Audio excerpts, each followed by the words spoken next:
And we are live. Da, da, da. There we go. Hello everybody. How are we doing? Oh, immediately knocks the camera. Great start. There we go.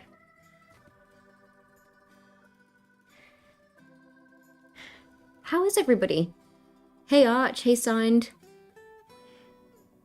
Already I think I can hear the little nurgling crying. Or at least whinging. We've just got back, so we had to just make sure he had enough bottles so that Mr. Nerd could keep him relatively settled whilst I streamed.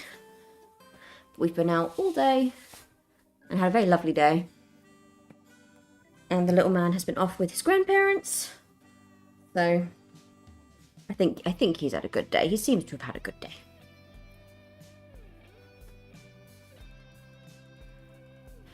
But let's get on with it today. So, in the newest issue of White Dwarf, they have announced a few new characters that are now playable in Warhammer Quest.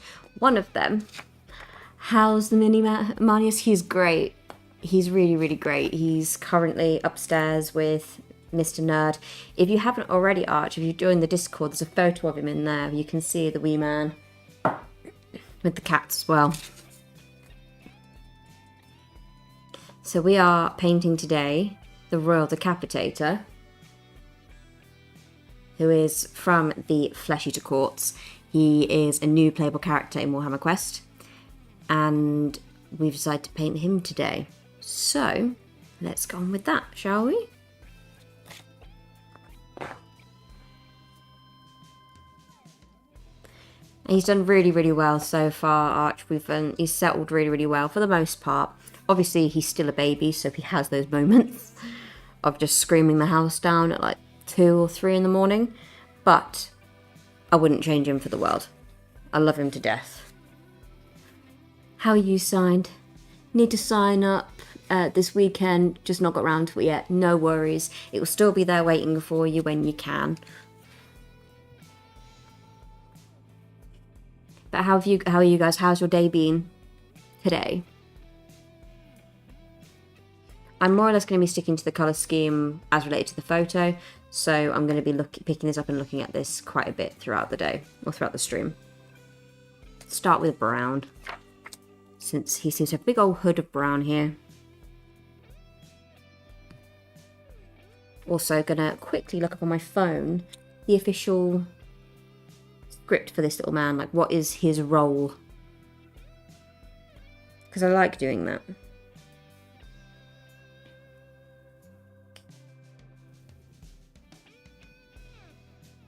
Gives me more of an idea. Rothmer Gaming, hello Mr. Dad. He is in fact Mr. Dad now. Mr. Dad with all the dad jokes. Oddly, I bought Marnius Kalga today. I'm dual watching the Guild Wars preview show, just seeing the Hohen Nightcart command set. Oh, chef's kiss. I went shopping after work. Oh, lovely. What did you buy? Did you get anything nice? We went into our local store today and we played our first game of Kill Team. Gosh, my brain broke then.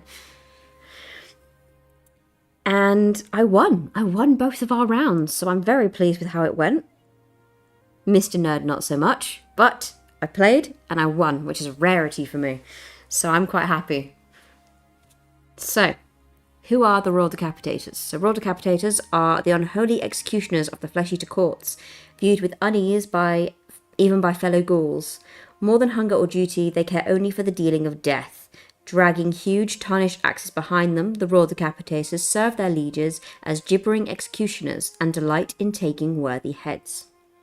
Safe to say that the guy is pretty horrific, but he does his job. He lives up to his name.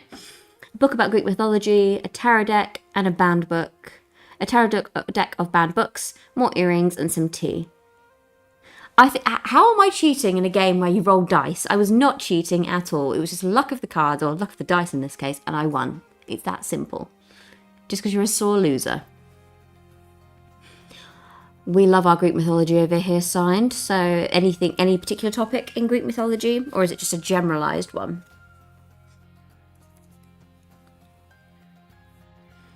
Right. Let's begin with the flesh shade. His skin's kind of a grey colour, actually. Ooh. Throw my first pot of paint on the floor. Luckily, it was not open. That's a good start.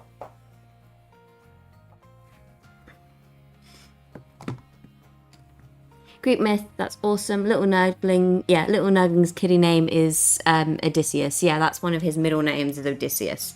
So, he has it as a middle name. So when we were talking about this a while ago, signed, yeah, you're watching the Warhammer preview show, Roth. I think he should probably get it up on the TV that we've got up there. He probably can. We've got like a TV, it's like a projector, so you can watch stuff obviously from online on this projector, so it works quite well. For the skin, I'm going to go in with Pallid Witch Flesh because it's like a greyish hue to his skin, but I'm going to achieve that using this shade, and then I'm going to go over his skin with Soul Blight Grey, just to kind of give it that more grey hue later. But for now, we'll go in with Pallid Witch Flesh. But yeah, how is everybody? Obviously, Arch, it's been a while. Threw yourself back into work. I got thrown back into work, obviously, after Christmas. And how was work today, signed? Was it okay?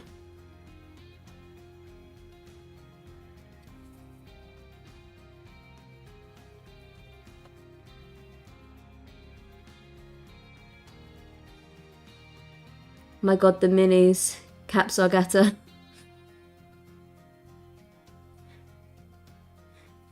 Literally got you drawling over it, has it signed? Or Arch, sorry. Making you envious. It was okay. Got back into the flow of going in. Yeah, not bad, just been getting over Xmas blues. Oh, I get that. To be honest, obviously our Xmas was a very different one this year, considering the fact that I went into labour on Christmas Day, because little wee man's birthday is the 26th of December. So I went into labour on Christmas Day, so our Christmas was very, very different this year.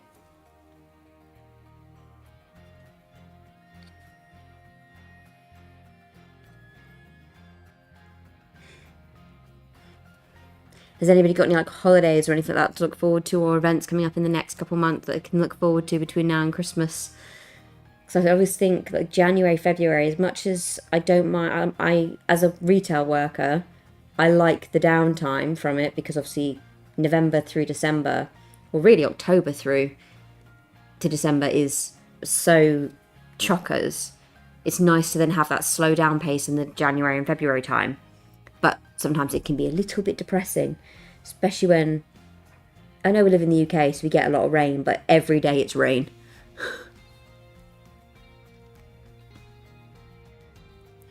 Watching the preview now, the Enforcer looks amazing. I will have to have a look at this afterwards. I don't think my beloved kill team is on the show tonight, but the other 40k stuff, chef's kiss. Again, I'm just envious, I need to look at it. I did predict you go into labour on the 25th, you did.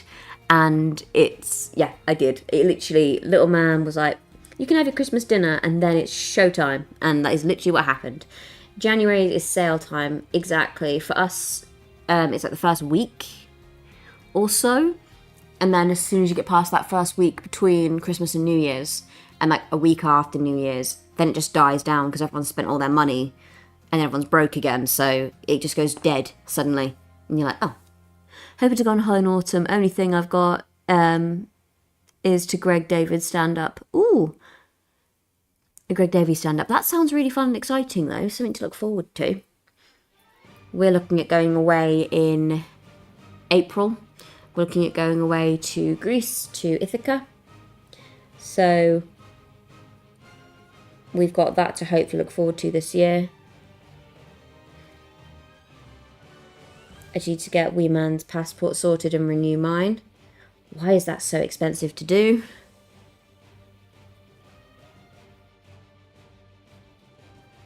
because I've had my passport for 10 years, so the photo that's in it no longer really looks like me. So I need to not only have the passport renewed, but have a whole new photo taken, because when people look at it, they go, oh, you look very different.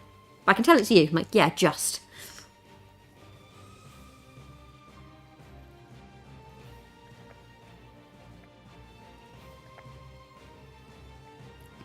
Lanzarote for me, I think. Ooh. I think that sounds like a good holiday destination for this year.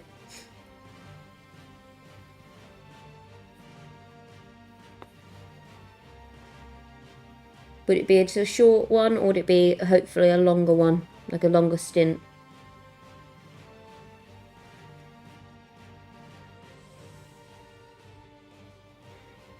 Just any excuse to have sun that isn't just, you know, English sun.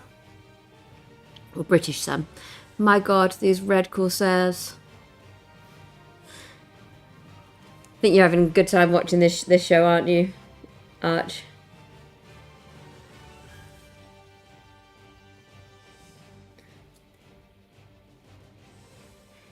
But it's lovely to be streaming again. It's lovely to have you back in the streams, Arch, because I know you've been very busy with work. The plan for this year, Mr. Nard and I were talking about it today, is hopefully, because we've got our store's anniversary next month, we're going to be going in and spending quite a large amount of money in order to get the gifts that we get from it. But we're going to hopefully just pick up a few random kill teams, and obviously we'll kind of be a little bit particular. We'll make sure it's one we actually have some kind of intention of playing or having some fun with. And then we're going to pick up a couple different ones throughout the year, and then we'll just paint those. Obviously I'll do it on stream so you guys can watch me do it, and then obviously once Mr. Nerd and I are actually a bit more familiar with Kill Team and a bit more comfortable playing it, we'll then play that on stream as well. And then you guys can judge us for being noobs, or obviously just be entertained by how much we fail. But yeah, so far, Kill Team's really, really fun to play. But I am looking forward to getting into more of the 40k stuff this year. The Captain, wow, I'll show Mrs. Nerdham later. Please do. Because I can't see this stuff I'm painting. I'm busy.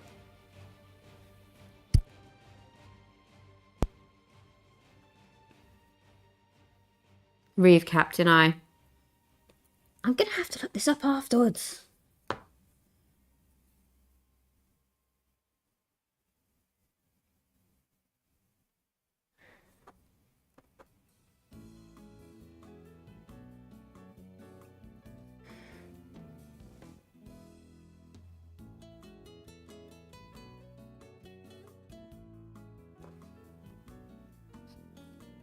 Yeah, with the wee man Arch, we got quite lucky. At least we knew as soon as I went into labour, we knew he wouldn't be a Christmas Day baby. But it was quite amusing. He literally let me finish my Christmas dinner and was like, right, it's labour time. I was like, well, that was kind of you at least. But he's cute as anything, so he was worth it. Oh. Mr. Nerd has come downstairs. Is he coming to show me stuff? The baby's fine. The baby's in his crib, he's fine. Asleep, nice and cosy. I'm waiting. There, she can have that. Ooh. So there. Red Bull says been and gone. But use my phone. Watch. Enjoy. Thank you. Mr. Nerd has just come and brought his phone down so I can watch. I can watch the the show whilst also doing this.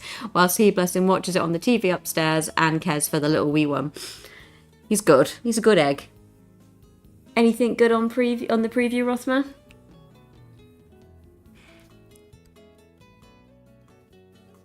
Of course, there's Sky Reavers at the moment. They look very, very cool. It's expensive holidays for you too. Xmas, then birthday, 1-2 financial combo. Indeed it is.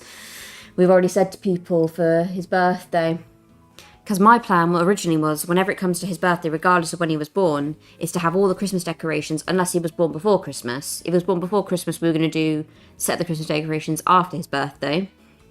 But now the plan is to take the decorations down for his birthday. Obviously, for the first couple, whilst he's still very, very small, that won't matter too much because he won't remember them. But as soon as he's old enough to start remembering his birthdays, I need to be down here on, on Christmas Day on the evening, taking down decorations, and then setting up birthday ones. So the 25th is going to be a very late night for me, basically every single time. I'm going to be a very early morning with a child who's excited for Christmas. So better get used to that sleep deprivation now, because I'm going to be dealing with it again in a few years' time when he's old enough to start remembering that it's his birthday on the 26th. But we've told people it's easier if they want to get him anything. I'd much rather they get him a birthday present over a Christmas present. Because end of the day, for the first few years, we can just say to the wee man that his Christmas presents are from Santa and his birthday gifts are obviously from family. So, Eldar are meh, so dad.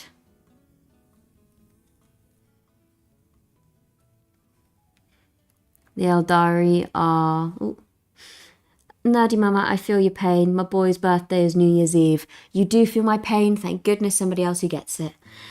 The little one gets 2 very special mornings in a row. He does. He does indeed.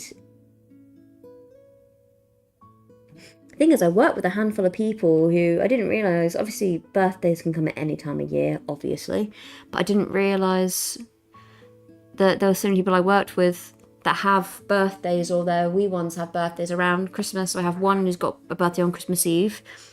Then I've got another one whose birthday is Christmas Day, like her husband's birthday is Christmas Day, and now my wee man's obviously the 26th.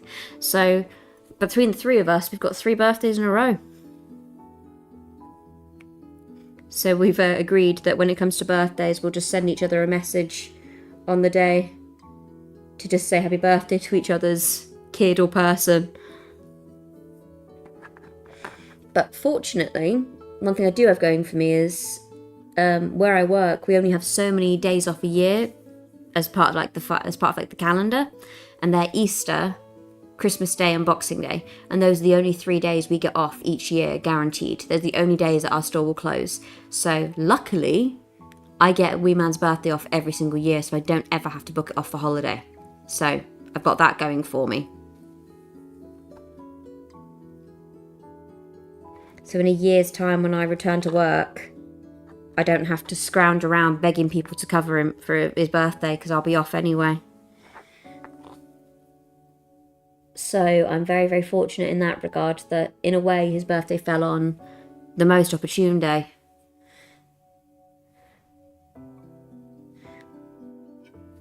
Also means I'll be making a birthday cake on Christmas Day. So that'll be a new tradition. So when everyone else is making Christmas cakes, I'll be making a birthday cake. But I look forward to that, to be honest. Just staying up late, putting him to bed, staying up late, putting on a movie or something, taking all the decorations down, and getting it set up for his birthday. And each day, he'll wake up one day and it's Christmas, and he'll wake up the next and it'll be a birthday paradise of whatever he's into at that time. You get a year of maternity leave, we get 15 weeks. So technically we get 9 months. We are eligible to be off for a full year.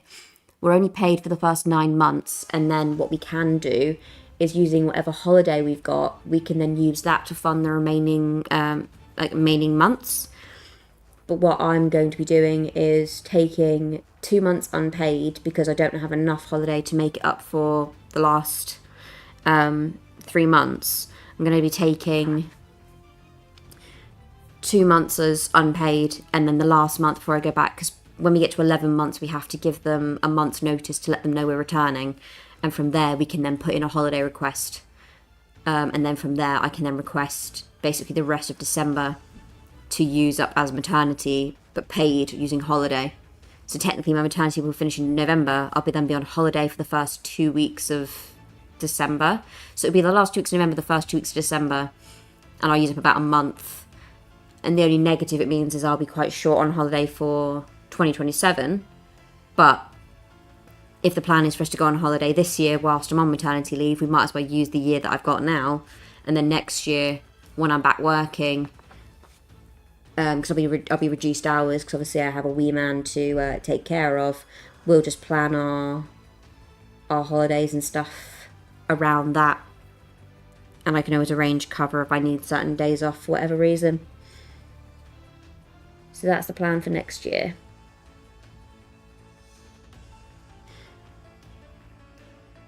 But yeah, that's what we are entitled to. But obviously it's that thing, if you kind of deal with the consequences of the fact that you're going to be taking the last few months unpaid. It's, I can't remember how many weeks it is actually, where you get like you'll get so many weeks at your standard rate of what you get, and then after that it's reduced to statutory maternity pay, which is like £194 a week, and that's it for the rest of the pregnancy until it's 9 months. As I said to you at Xmas, enjoy it while it lasts. Exterminatus nappies, etc. don't last long. You'll blink and he'll be in school. Blink again, he's in high school. Savour it, guys. Oh, I'm absolutely savouring it. Honestly, every minute of it. Even when it's had me in tears some nights just because we've woke up or whatever, and he's had everything changed, had his nappy changed, had his food, he's had a cuddle, and he's just not settled. But bless him, the wee man's just been going through a growth spurt because this kid was in the 98th percentile. And he's very much showing that. Because he's gone from 7'6" at birth to and he's now 3 weeks old today. From 7'6" to 9'4" in 3 weeks. So he's a little chunker and he's grown ridiculously. But he's also my little love bug, and he just sits on my chest, and all he ever finds comfort in is being on me. So best using your time off like that, you say, get some sunshine ordered. Exactly, I think so. You know, whether that be going away to get that sunshine or hopefully having some of it here in the UK, which I hope so.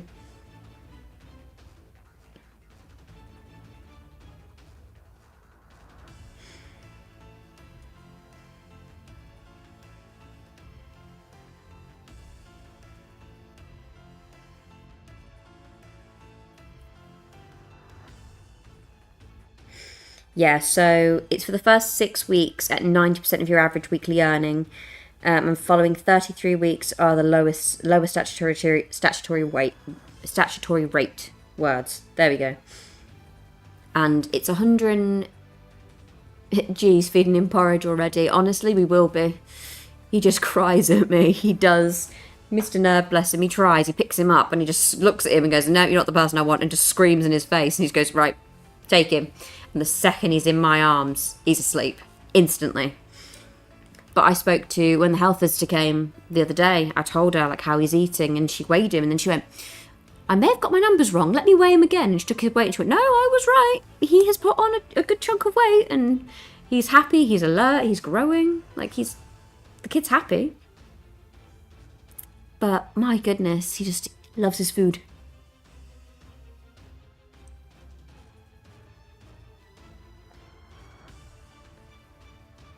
But she agrees with me that by 4 months he'll be on solids, or at least partial solids.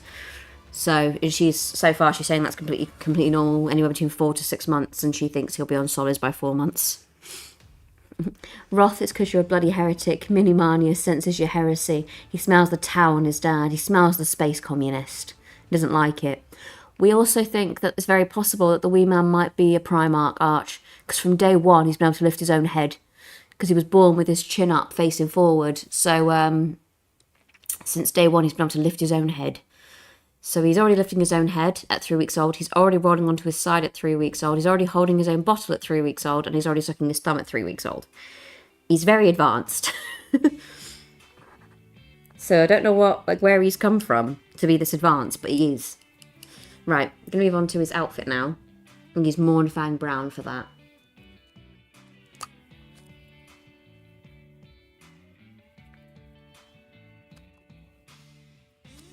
Ha, I'll be raising him as a Tau player. You will not. You will not be raising him as a Tau player. Raise a Tau, that's abuse. Heresy, I think so.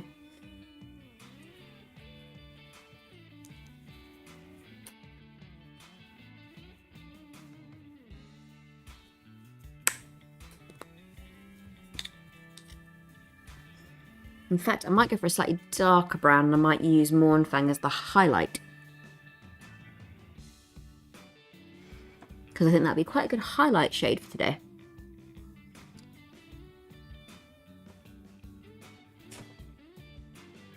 Bear with me while I grab a darker brown from our collection.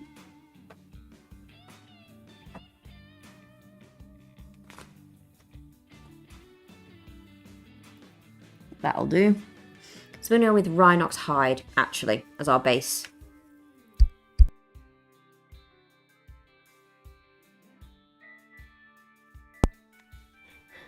You get that boy in Ultramarines onesie pronto.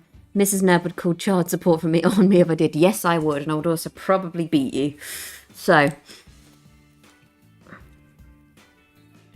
no child of mine will be a Tau player. Thank you very much. He can watch my Dark Angels destroy your Tau, though. That would be completely acceptable.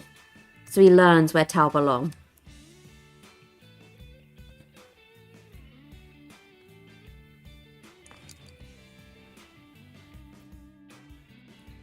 The only thing I am currently looking for, though, is, because Mr. Fan obviously does love his Nurgle as well. He loves his squigs. In particular, actually. He loves his squigs. That's what I was actually saying, not his Nurgle, but he does love Nurgle. But his squigs. I've been looking for a squig onesie for the wee man. Because he's got a little onesie that says Daddy's Little Primarch, which is quite amusing. Although I think we need to get him back into that probably in the next week or so, because I don't think it will fit him for much longer than that. Because honestly, the way he's growing, he's like a little weed. Weighs a ton already.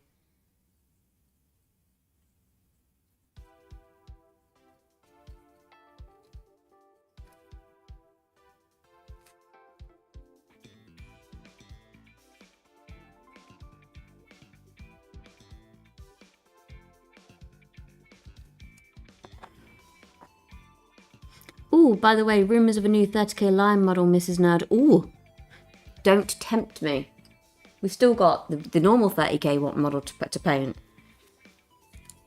I'll go grab him in a moment, actually, so you can see him. Because obviously we've now done the 40k model all painted. We need to paint 30k, and that'll be next week. So that'll be stream models for next week, because now we are done with the heroes and Darkwater. We've just got the grunts left to paint. So I'll be doing a couple grunts, and then after that, oh, Mr. Nerd's back again. You are? You going to grab me lion? He's not seeing your lion. He has not seen my lion. He's unpainted. Bye. Bye again. He's in pieces at the moment, because it's going to be easier for me to paint them this way. Avert your eyes, Arch. Because our poor guy is standing on a pile of dead Marines here. Obviously, they're not our Ultramarines, so they are okay, but that's the base, which is going to be very fun. I'm tempted by anything that's got lion. Anything lion, I'm going to be very tempted by. By tempted, and then I say tempted by, I'm going to have. Let's be honest, I'm not tempted, I'm going to have it. Then you've got that new miniature painting. Where are the data cards for that in the Warhammer magazine? Right in the back. All Dead Night Lords, indeed. The base is epic. It's amazing. And then you've got just this one left, and he is standing on the base. He stands there, shooting up into the face of the lion. Who in this case, after the last one we had him without his helmet, this time we've gone for him with his helmet, just because I think he looks extra cool. But honestly, just look at him. He's so epic. And then he stands in a wee base that sits on here. And he slots in like so. And then we have this. So you've got the dead last Night Lord shooting up into the face of the lion, who's ready to swing his sword and take him out. Swiftly ending him. But it's epic, it's complicated, and I'm so excited to paint him, but also like anxiously awaiting painting him. But he's going to be fun regardless.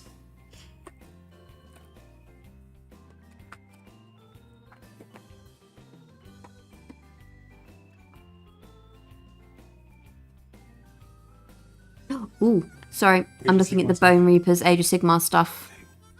Gotta admit, the mini, that mini is flames. It is fire. Here you go. So these are the data cards. They're in the back of the newest book of White Dwarf. And this guy is a playable character, but these are the main four. These four are going to be bought online.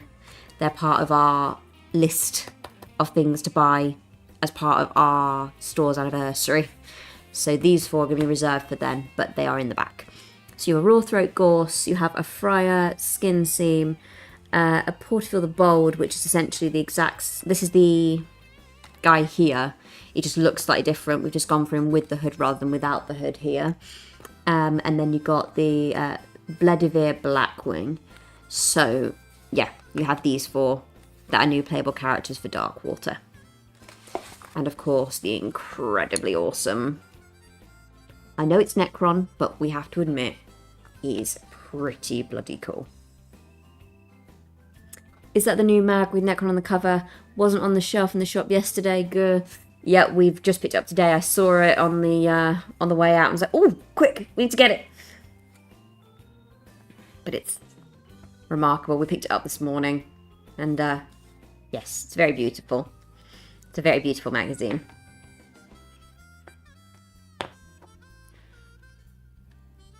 The White Dwarf came out today. There you go. That'll be why.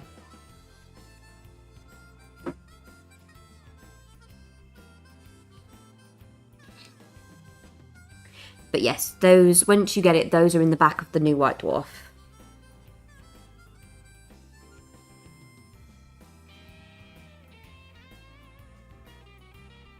And they are 4 new playable characters.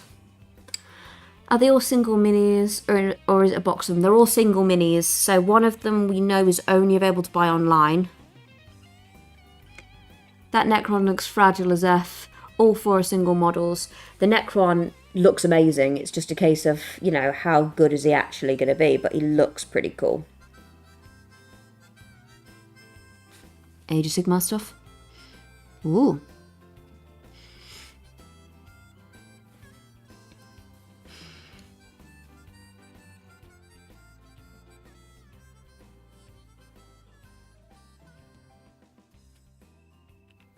I will get the names for all 4 of them for the next stream.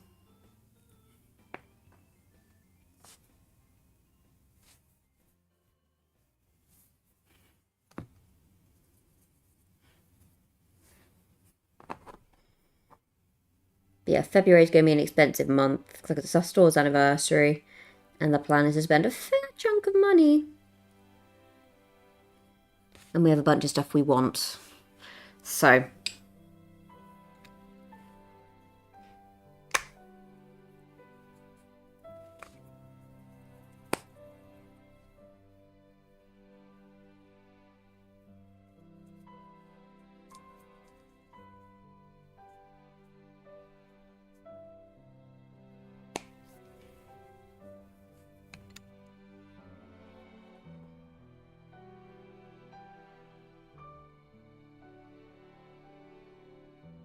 Have you got any plans for stuff for this year, Arch? Like any big Warhammer things you want to buy or be getting this year? Having myself a wee cup of burger and chasing it down with the new Walker's slow roast beef. Give them a try, guys. Anything to do with crisps I'm down for. I'm going to move this off of the board because I think every time it's catching it and making me lose focus on the camera.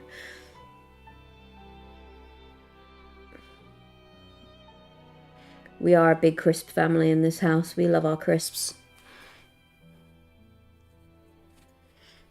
Have you got any big projects you want to work on or are going to be working on for this year, Arch?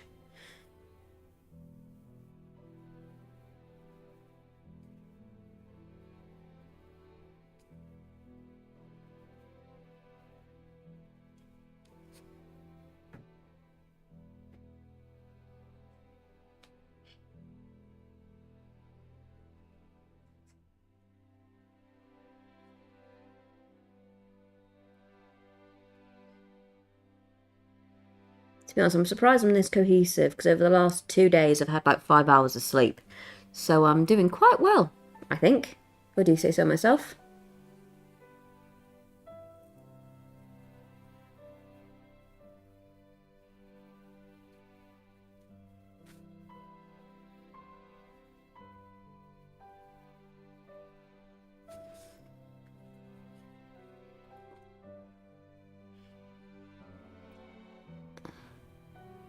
I ate a lot of smoky bacon crisps when I was in the UK. I don't blame you. They are a good flavour. You'd also have to send me a photo of your tattoo signed.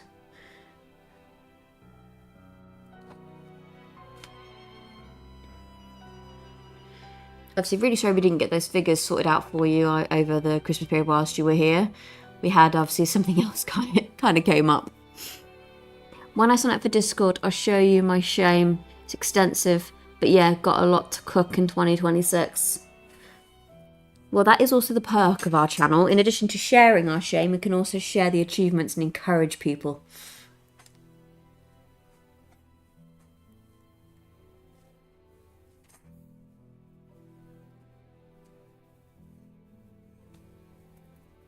Drop one of my paintbrushes. I painted my first Tormentor yesterday. He looks awful. I'm sure he doesn't look that bad, but same time, if you want to keep working on him, keep working on him. My missus got promoted, so we are turning the dining room into an office / Warhammer studio. That's awesome. Well done her, congratulations.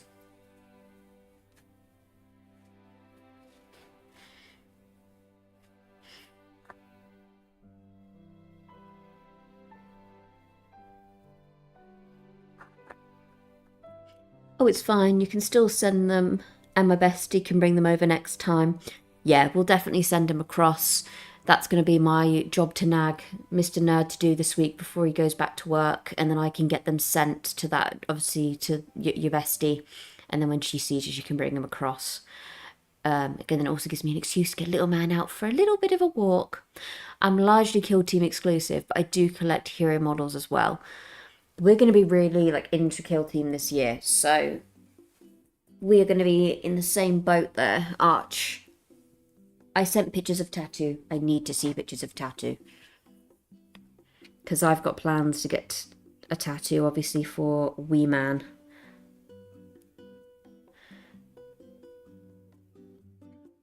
That's awesome. Really, really like that. And little Libra sign there. Very cool.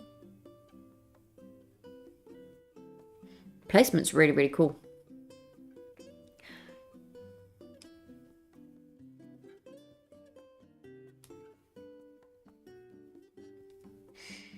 But yeah, my plan is, I don't know whether or not to get more into this arm, because right now, obviously, I've just got this piece that you can see, that you see quite a bit, obviously, on my arm. But I need to fill this space here just to make it a full lower arm sleeve. It's going to be a full sleeve in total in the end, but money. But I have every intention of making this arm into a full sleeve.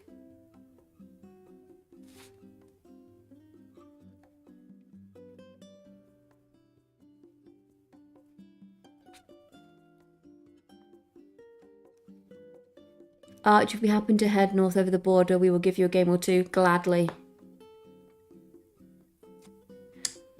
We are, like I said, we are going to be out and about quite a bit during this this time whilst we are in my maternity leave period, and when Mr. Nerd is in his leave periods. We don't plan to just sit around a lot. We do plan to, you can add a little one's birth flower. Yeah, that's what I was going to get. So I was going to get his birth flower, and then I was also going to get the bow of Odysseus and an E for his name.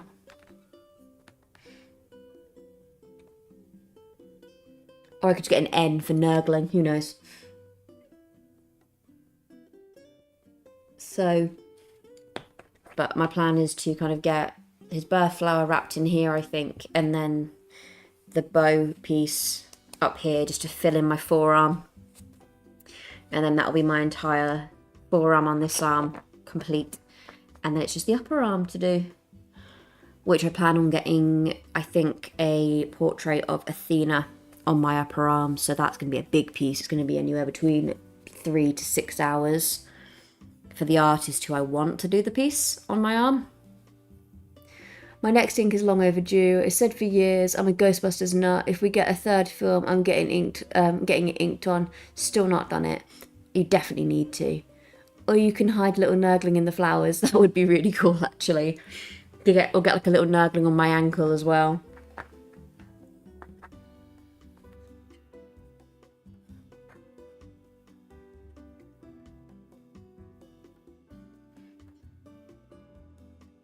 It'd be that mum that when they're like, the kids wanting to like colour something in when they're bored, was get him some pens that wash off and just go, there you go, have at it. And to let him colour in the tattoos. Gives him something to do. Not your box standard colouring book, something a little different.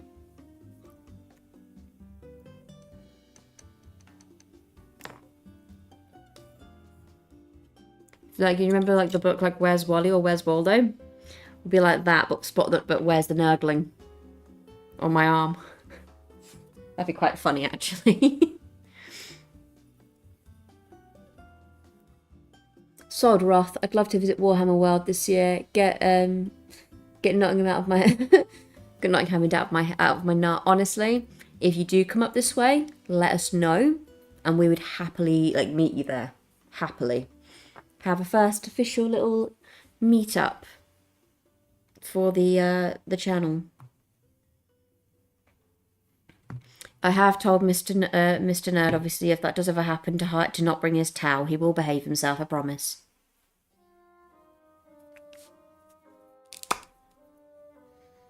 But yeah, like I said, we plan on going a bit here, there, and everywhere this year. So whilst we've got the time off, which normally it's really difficult for me to get the time off, because I had a manager. She's recently left. But I had a manager who it was so difficult getting her to approve holiday. So I'd be lucky if I got more than like 2 or 3 days off, and I'd have to plan it around like my regular time off to even get close to a week. And it was really difficult.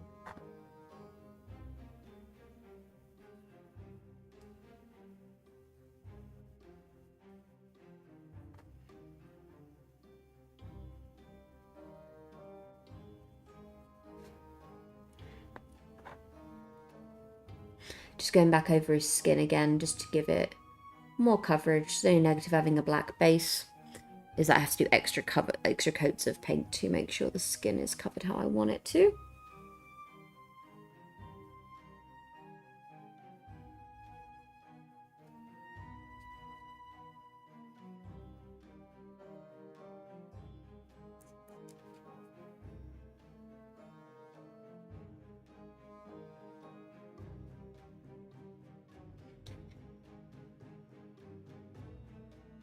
There are some managers generally get off on being, yes, 100%. Like I remember like saying to her in the past, like I've done a request for like extending my holiday by, I think it was like 3 days. I only wanted 3 extra days, and I'd only asked for 5 days off or something like that, or 4 days off. And she went, oh, I don't know if I can give that to you. And I was like, why? Like nobody else. It's like wasn't even like in like a busy time of the year. It was like October or something like that. And she went, oh, what if somebody else wants that time off? And I'm like, well, it's supposed to go on a first come, first served, first come, first served basis, is it not?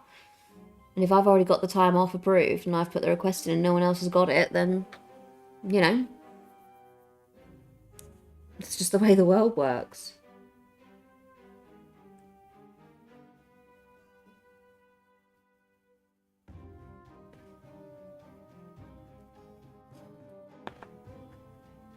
I went to Warhammer World, my bank account groaned. Yes, I understand why. We've seen a picture of your collection on the Discord. I understand why it groaned, but it was so worth it.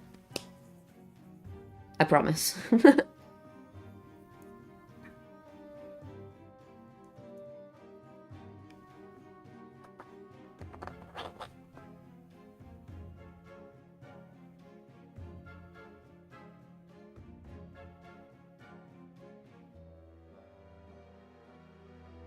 Yeah, like going back to tattoos and stuff, I think the last time I got tattooed, it was, gosh, 4 or 5 years ago now, for me.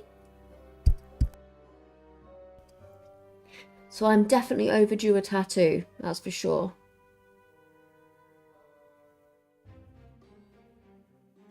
I got Sanguinius, so happy I got him.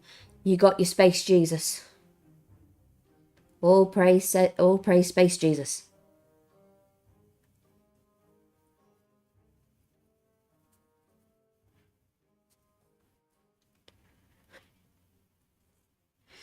Just seeing more and more predictions at the moment for...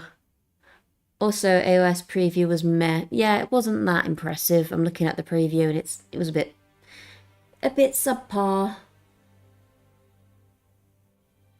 Not too much to look forward to in that regard.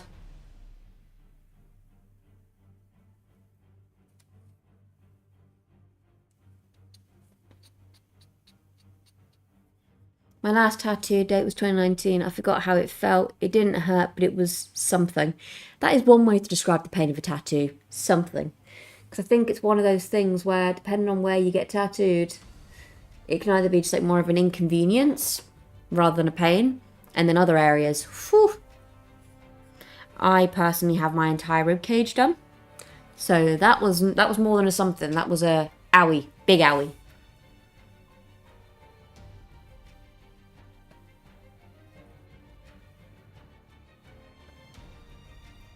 No lizard men, big sad. My production manager is lucky he's in a job. Won't say here who I work for, I'll tell you in Discord, but you almost brought the company to its knees by just being a TWAT. I can understand that. I can understand how that can be easily done. I kind of figured something out today, that it's possible that I may have had something to do with my... Because as soon as I went on maternity leave, I found out that my manager left unexpectedly, and no one knows if she was fired or quit. So there's a bit of a conspiracy theory. Yeah, it's closer to the bone this time. Uncomfortable. Wait, your whole rib cage? Yes. The only thing that I don't have done is literally my front rib cage / stomach. That's the only bit of my rib cage I do not have done, but I am tattooed from literally the top of my ribs down to my hips on both sides. And it actually wraps, like, obviously you've got ribs here and hips here. It wraps all the way down and then across my hip bones. So right at the front wraps across my hip bones on both sides. And then I've got something on my back as well. In total, on my rib cage area, I think it's like 10 hours of tattooing on my rib cage, and they're all in colour as well. So, you know, I'm already a glutton for punishment for getting my rib cage done. Adding colour to it, I think when I went in to talk about it, they went, "You're already nuts for getting your rib cage done. You're an absolute idiot." Not those exact words, for getting them done in colour. And I said, "Yeah, I'm definitely mad, that's for sure." And I just sat there in silence, and the tattoo artist was trying to talk to me, and I went, I was like, no, please don't talk to me. Like, I'm fine, just don't talk to me. It's like, why? I said, because I'm in that process where I've been getting tattooed long enough that I'm starting to hate you, so please don't talk to me. One of my colleagues has a cancerous tumour in his forehead. He was going to get it out and had everything approved, went away, had it done, came back, got a written warning for being off. Well, yeah, that is disgusting. Absolutely disgusting. My mouth is agape. How much of body is tattooed? So my entire rib cage, my forearm, my right thigh, my ankles, back of my neck. Where else? My back. Quite a bit. Yeah, quite a bit. It's hard to remember how much I've got tattooed now, to be honest, 'cause it's quite a lot. In the 10 years that I've been able, well, 11 years I've been able to get tattooed, I've done quite a lot. But the thing is, I got so much done between the age of like 18 to like 25, and then had like a big old break, got tattooed again just before we moved up here, and then haven't had anything for the last 4 years. So it's time I start getting tattooed again, I think. It's a long overdue.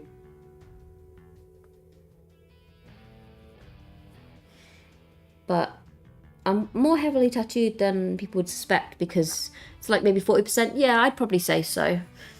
But the thing is, looking at me, if you were to see me in person, you wouldn't think I'm as heavily tattooed as I am. That's for certain. Most people, when I tell them I'm tattooed, don't believe me. And then when I tell them how much I've got, they're like, oh. So it takes them by surprise, that's for sure. He fought it and got it reduced to a verbal. That is disgusting. He couldn't get a straight answer why he's being punished. He accepted the verbal and left it at that. I was livid. I contacted ACAS for him. Absolutely. That is absolutely disgusting. I would have gone for his job, gone for the jugular with that one, because that is disgusting behaviour. Revolting human being. Right, I'm going to move on to his weapon now.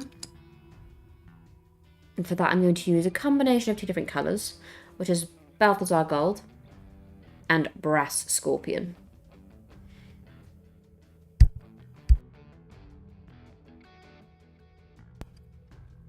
But yeah, it's definitely in need of some new tattoos, that's for sure.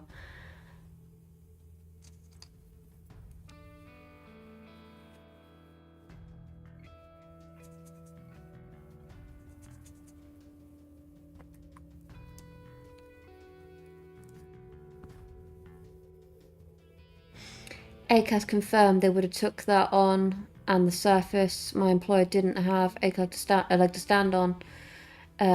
Said to him to go to the Daily Record of Sun, which they would have took that up. Absolutely. And honestly, how he's still got a job, I don't know. Like, the easiest way to obviously cut ties and obviously keep the company looking safe and out of it and keeping their nose clean would be to sack him. Or at least pull him up for more disciplinary action than that, because, my God.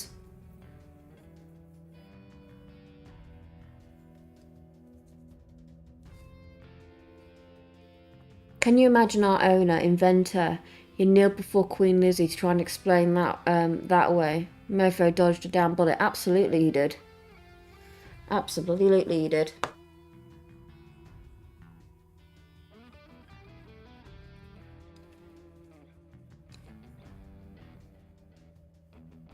Wow, poor guy. I'm hoping that the guy, obviously, who had the tumour removed is doing really well now, and he's okay.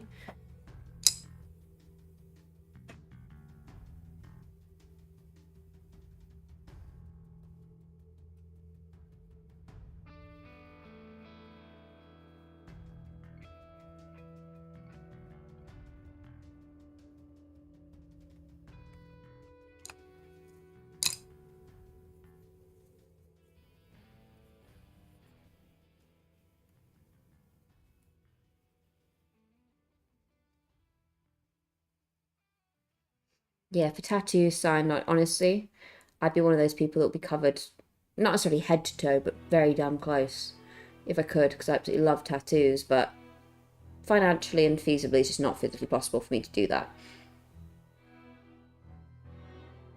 But I definitely want more. Like, my arm will definitely be 100% a sleeve by the end of it. Mr. Nerd is wanting tattoos, just kind of, he has a lot of ideas. So he just needs to think of one and go and get it done. Whereas my problem is I've got too many ideas. And it's just where to start rather than which one.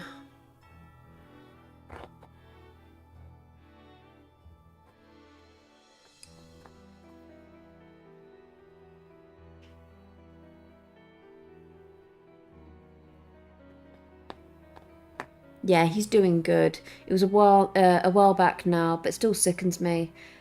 How my prod manager can be so cool with others and then an absolute Tzinchi bastard with others. I don't, yeah. But I'm really glad to hear he's doing better. Because see, that's already a really stressful time for the poor bloke. That's the last thing he needed. Poor guy.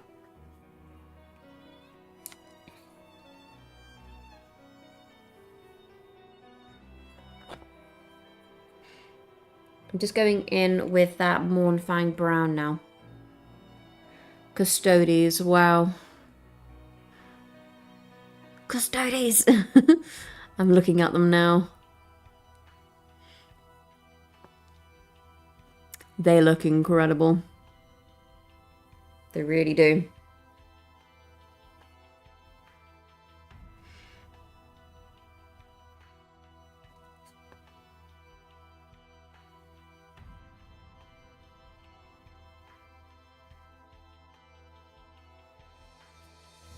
So again, this is just some Mornfang Brown for just painting.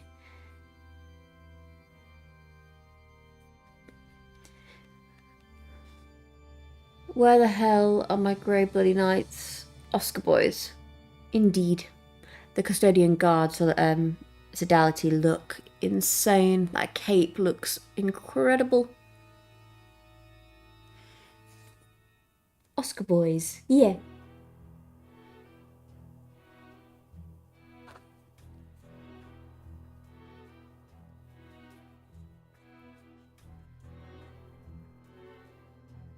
Our store has like a little competition going this year. They're going to be starting from tomorrow, but it's up until between now and March to paint 1,000 minis. I think it was 1,000, or something like that. Might be more than 1,000. Might be 5,000 minis. I don't know, but it was quite a lot. I remember that much. By May. Are we getting fem stodies? Sentinel Guard, Sodality. They just look insane. The thing is, I can tell you right now for a fact, if we were to get these, Mr. Nerd would have them painted all to look like Odysseus.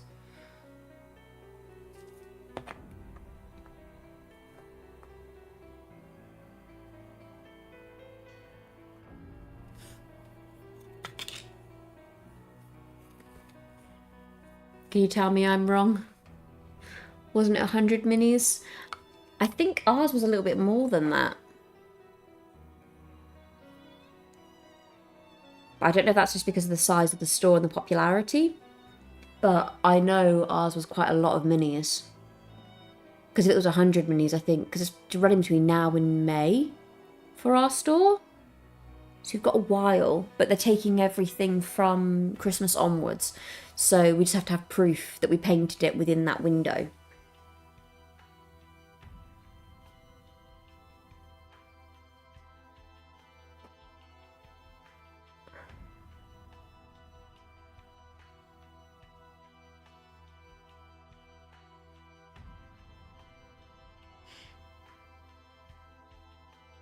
Yeah, I can't find it. Good, good. Those custodians look awesome. Yes, they do. Shield Captain. Whoa. I'm getting distracted. This was a mistake, putting this phone in front of me, because now I'm getting distracted by it. It looks awesome.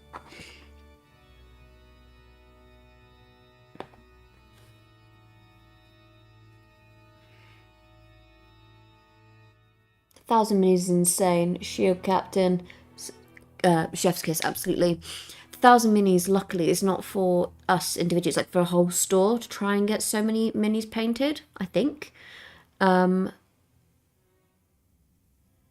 I think, I don't know, I kind of just saw it in passing, but I think it's for the store rather than us individually. In our case.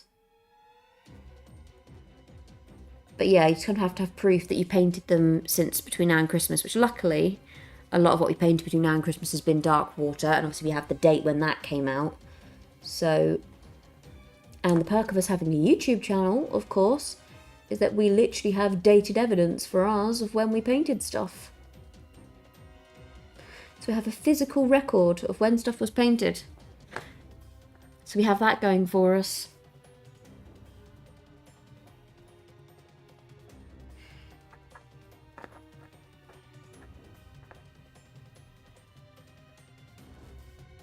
For those ropes, I'm going to go in with some Xandri dust. Dreadnought is amazing. Absolutely insane. Look at this. Look at it. Look at the thing.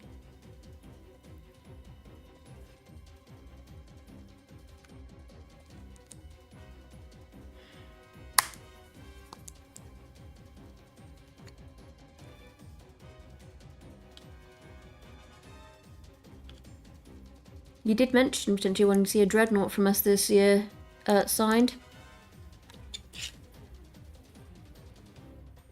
Might get 30k now. Well, our plan was to collect all of the 30k Primarchs. In particular. Good morning. How are you, Vo? How are you doing?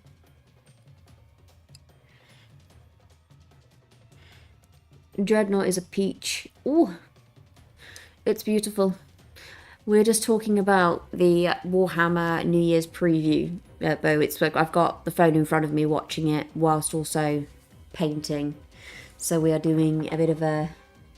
Yes, get that one. It looks amazing. It looks absolutely insane. So we're doing a bit of multitasking here. Oh, I can hear the wee man crying.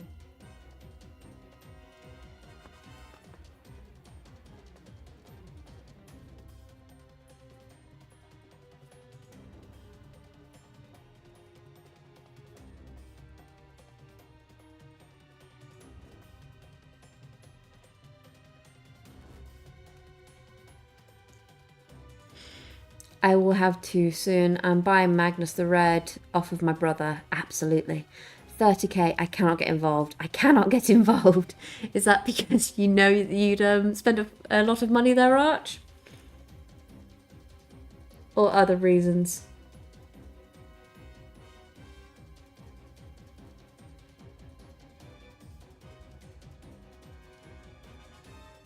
Oh, so we have the lion now. But we have quite a lot we want to buy, so... Like I said, we've got our anniversary in our store's anniversary next month, so... Doing good, thanks. Planned a trip into the city today to visit the Warhammer store and pick up the mini of the month. Awesome. Be the servitor. How was your hobby night the other night? Did you have a good time?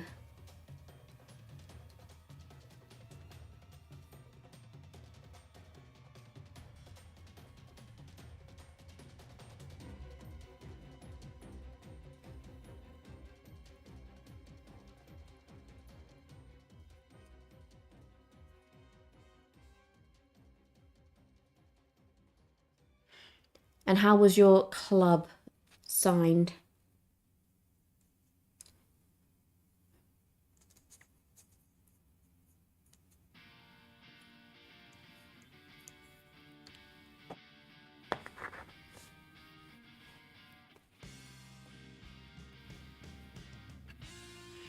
Obviously, going to talk about the mini of the month. This is, in case anyone has seen the video yet, this is how, it's very mini, how our mini of the month turned out. The servitor. Oh yeah, hobby night was good. Fun, met some new people. Awesome, really happy to hear that. Yes, this is how our servitor turned out. It's very cool, very, very mini.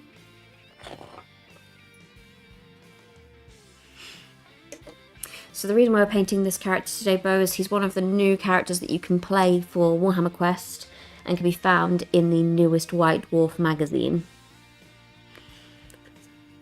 It was good. Spent the evening getting frustrated with my tormentor. To be honest, that's not something I would do.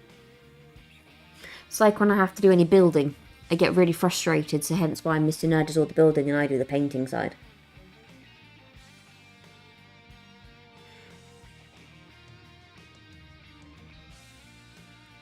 Oop, throwing it.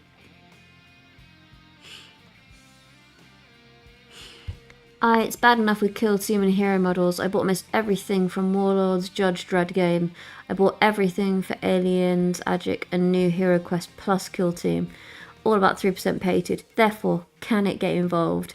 Yep, I don't blame you at all there. I still have my entire Nighthorn spearhead to paint. That's like my big bit of grey shame at the moment, so I will be painting that, but obviously I still need to finish off painting the rest of the... What was I going to say? The rest of the Warhammer quest. Oh, you probably wouldn't like the gunplayer then. That's about 9% building, haha. I think it's just to do with the pieces, more to do with anything. Like if something isn't really, really clear, like how it's supposed to be angled. Ooh, sorry, I'm looking at the wall at the preview. The Ventari Sodality look amazing. Easily distracted. So any of the building I give to Mr. Nerd to do, and then I do the painting. Because then it keeps me nice and relaxed rather than stressed out. Also, no, my luck, so I'm just very heavy-handed and clumsy. I'd probably just end up cutting my fingers constantly. So it's just easier and safer for Mr. Nerd to do the building than it is for me. Much safer that way.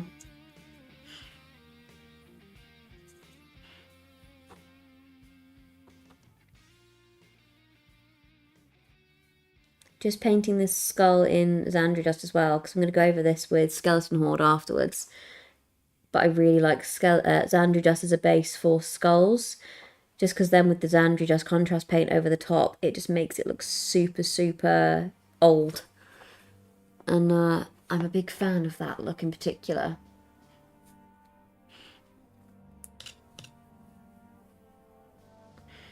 But yeah, we went out today and had our first little day out without the wee man. And that was lovely at first. And it got to about like 3 o'clock. No, it actually got to about 1 o'clock. And immediately got hit with just, like, waves of anxiety. He was like, where is my baby? And then Mr. Nerve was like, it's fine. He's fine. He's safe.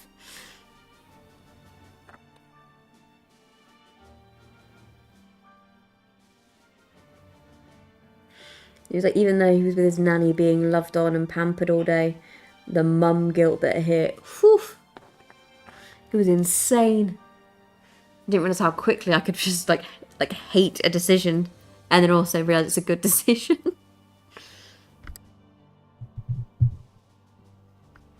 But oof, the pain. And we got there and he was fast asleep and obviously none the wiser that we'd left him. He was very much just like, this person has fed me, changed me and kept me comfortable. I am perfectly fine. I can't get involved with the Japan mechs either. Oof. I understand.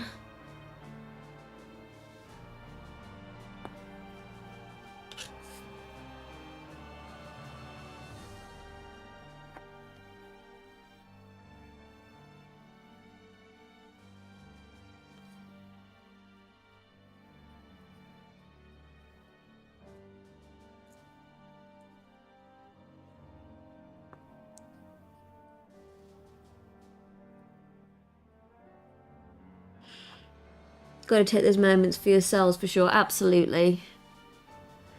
And that was it. Like, we spent the day together. We went and like started and learned some kill team today. Like, it was really, really a successful day for us. Really, really useful. And then we came back. We did some cleaning. Got the house looking a little bit more normal and a little bit less like a bomb site. Because let's be honest, with a newborn, that certain jobs have to be kind of put on the back burner. And we've now managed to get through all of our washing, which I will call a big success. You know, you take the wins where you can. In our case, it was doing all of our laundry. But it needed to be done. But we're there. My missus cannot cut the umbilical. She still has a tracker on our boy's phone, so she knows we're there at all times. She condones it as he might need picking up sometime somewhere. To be honest, like, I had the most frustrating experience with stuff like that. Like, every now and then, I won't get into it, but honestly, it just depends. For some people it works, because obviously some people just need that extra eye on them to keep them, you know, in line, because some of them do wander off to places they really shouldn't be. And then other times, not so much.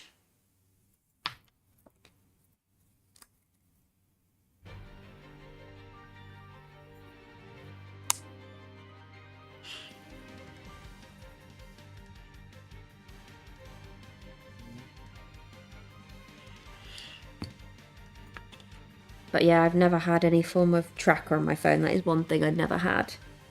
Wasn't really a thing when I was in school. I think if it had been, they probably would have expected it. So I'm grateful that technology wasn't that advanced when I was in school.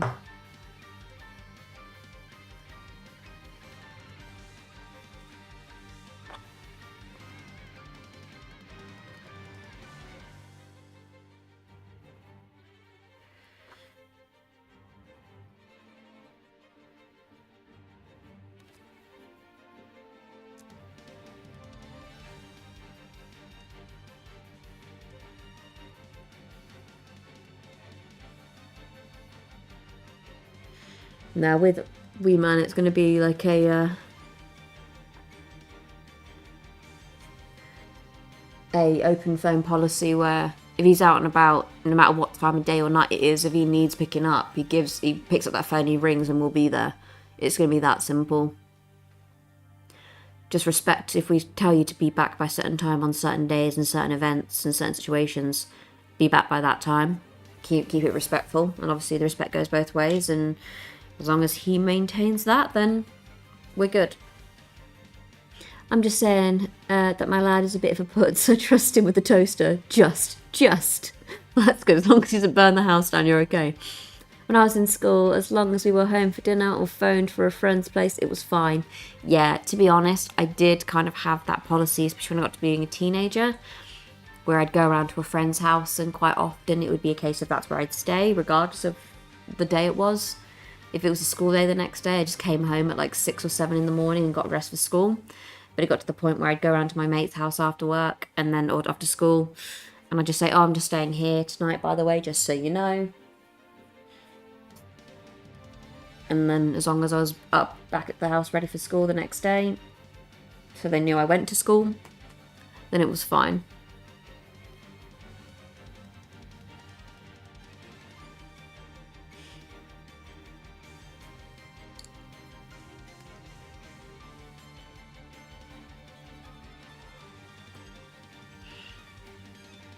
Just had my 13-year-old cat come up and sit next to me because apparently she wants some form of attention.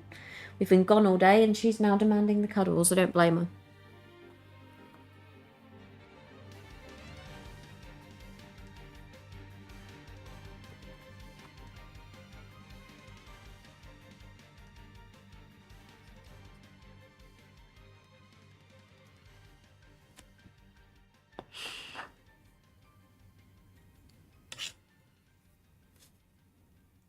Ours was like the old playing outside rule where like if you were in and out of the house constantly, like they always wanted you to go outside and play outside.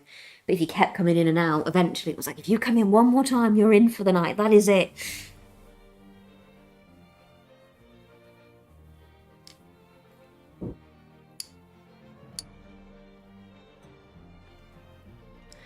I'm Gen X. We went out on our bikes and nobody knew where we were. You knew when the sky turned pink and the street lights came on. It was a full-time whistle and home time. Yeah.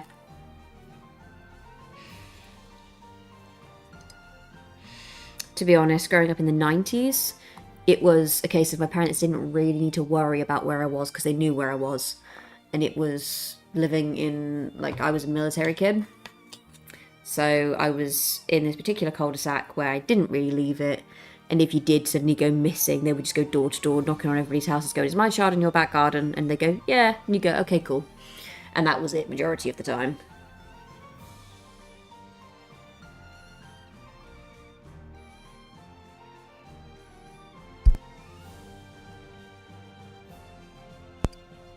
Happened fairly often. Just disappear from the planet of the earth. And I'm like, has she been taken? No, she's probably in so-and-so's garden again. And the answer was yes. Yes, I was.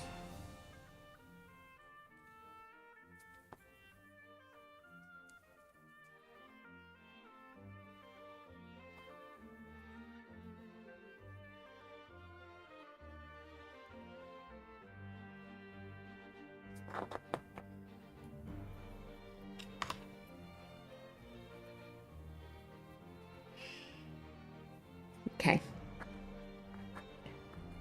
So whilst his stand dries, I'm going to move on to shading his body. In fact, no, I'm going to do the heads in his hands first. Just decant some paint and then I'll show you what I'm using. So I'm going in with some Kislev flesh for the skin on this one. Just Kislev flesh, because I'm going to add a bit more blood. So I'm not going to bother making the skin tone too fleshy because, you know. Did they just tease Iron Warriors on the stream? I wasn't watching for a second. It's the one time I wasn't watching. Did they, guys? Thanks for watching.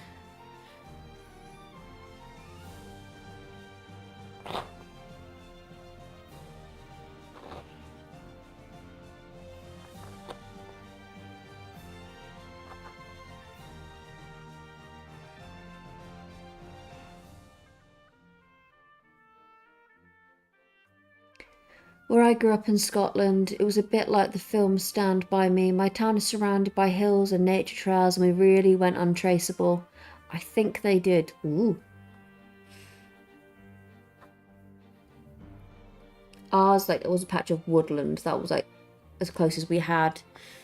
And it was one of those things where you could go anywhere you wanted, just don't go in the woods when it was dark, because obviously there was no street lights or anything. The custodians, oh my god, that's got you very excited, hasn't it? I think that's going to be a purchase for Mr. Nerd then. That's going to be the next one.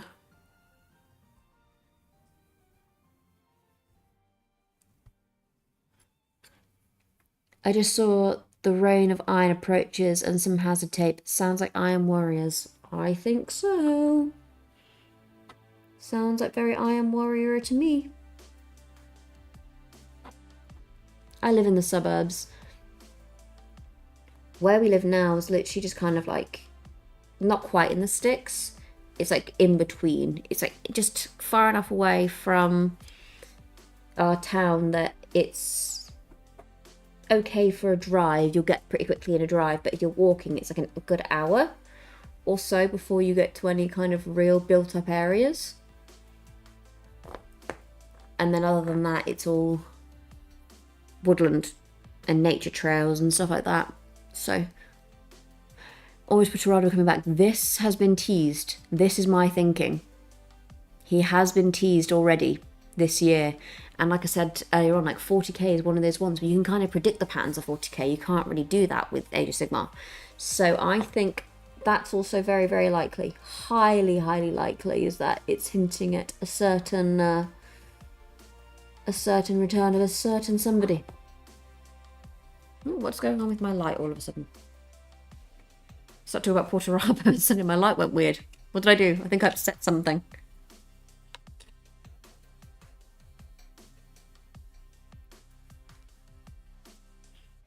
But yeah, he's been like quite highly hinted at and he's been mentioned quite a few times, so Puterado, highly, highly likely signed. Highly likely. Just means there could be some serious trouble for Gulliman though. If he does. High amounts of trouble. I actually have a video on it on my lore channel. It's a little shameless plug there.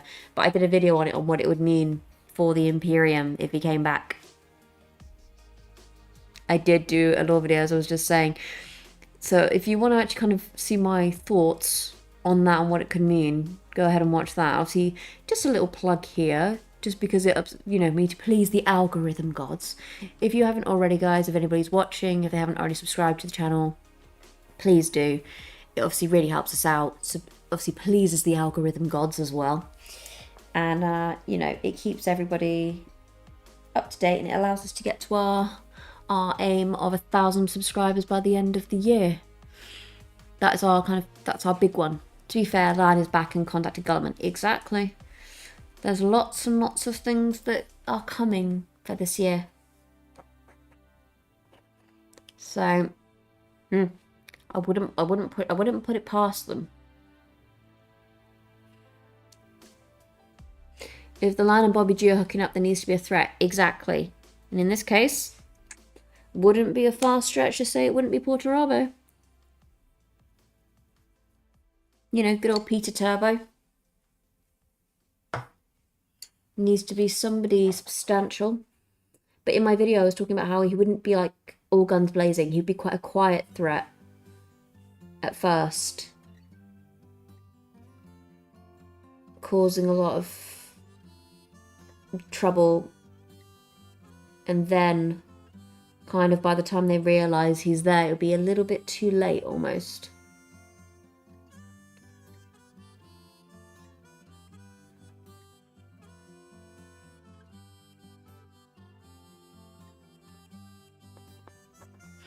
And the Lion has some business with Puterado, exactly. Miniax Crafts, hello there, how are you? How are we doing?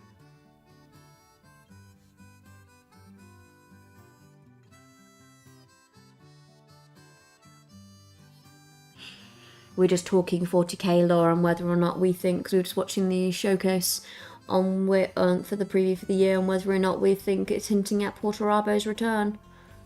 If you've watched it or if you have any thoughts, what do you think, Miniax Crafts? Do you think it's a possibility?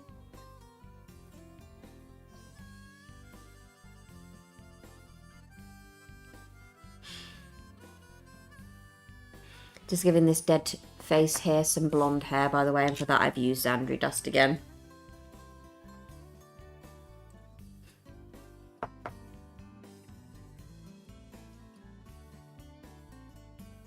Have a little drink break real quick.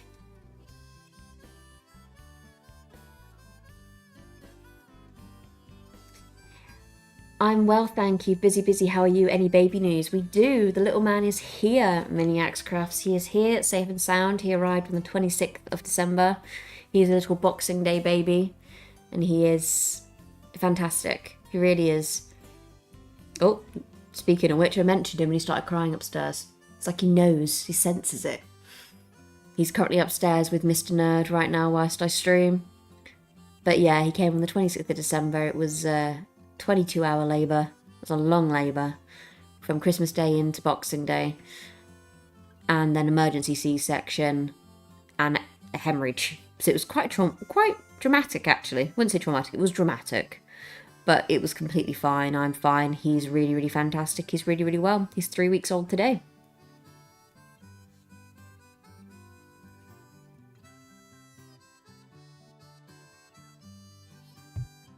Which is wild that it's been 3 weeks already, because that just feels like it's flown by, and it has. Really has. Yep, he's screaming upstairs. He knows I'm talking about him.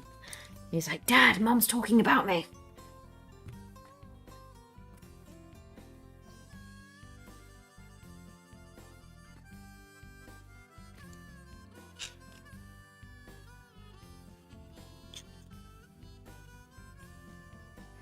Right, now to move on to some shading. I'm going to begin with the skin, and I'm going to use 3 different shade paints for the skin, but I'm going to start with Soul Blight Grey, and then I'm going to use some, I might do 3, I might only do 2 actually, and then I'm going to go in some diluted Carroburg Crimson, which, Bo, you were talking about the other day about diluting contrast paints using water. I'm going to do the exact same thing with a shade paint, but I'm just going to do it on my palette, add for like 1 drop of shade paint to 2 drops of water. Glad to hear all is well. I cannot believe you're able to function after live stream. That is inspiring. Honestly, I'm running on 5 hours of sleep from literally over the last 2 days. I think I'm in a constant state of delirium that it makes me feel like I'm okay. And then it gets to like certain periods of the day and I'm like, oh, I could nap. And the minute I close my eyes and determine I'm going to nap, I can go like that, gone. So I try not to nap too much because otherwise I can sleep a lot. So... but we try our best, but it would not be possible without Mr. Nad being home. So when he goes back to work in about a week and a half's time, when he goes back to work, I'm going to be streaming a lot less. My miss just came back from the shop. I've got your new White Dwarf. Lovely. Amazing. You can have a look through it whilst we're streaming then, Arch.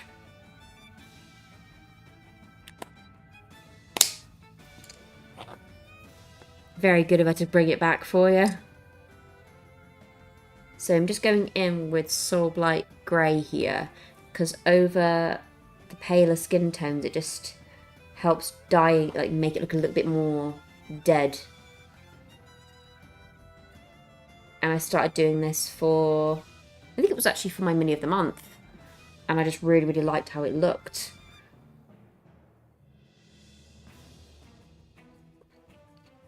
And any kind of pale character since then, I've been using it just to kind of, you know, add a little bit more of a dead look to the skin without adding Nuln Oil, because as much as I love Nuln Oil, don't get me wrong, sometimes I don't want that dark grey cast, sometimes I just want a slight shift. And this kind of helps me achieve that without being too overbearing. You can see it just ever so slightly kind of in the recesses in the muscles in his legs, and it just does what I want it to do without it being too powerful.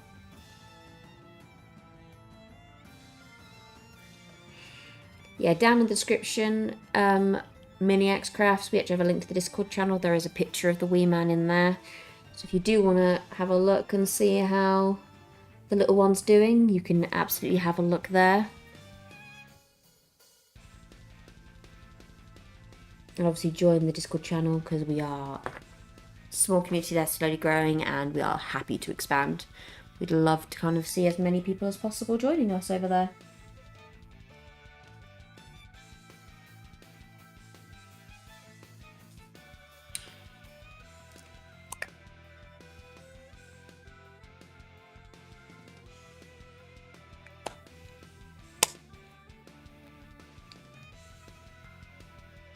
So your mini is Paul the Bold. Indeed he is.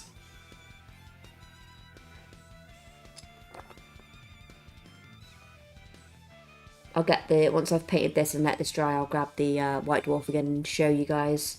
So anybody who doesn't have the White Dwarf, because it only came out today, I can show you guys. So this guy's like a new playable character for Warhammer Quest. So you get 4 new playable characters with their cards in the back of the new White Dwarf. So I shall show you them again in a moment.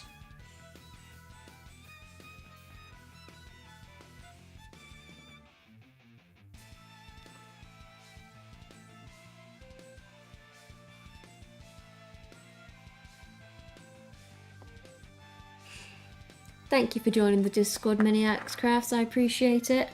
You can hear like I've got like a watch off to one side, and obviously it buzzes every time I get a notification. And 99% of the time, whenever I am doing any form of streaming, it is almost always Discord. So I'll just kind of click on it every now and then to see what's going on.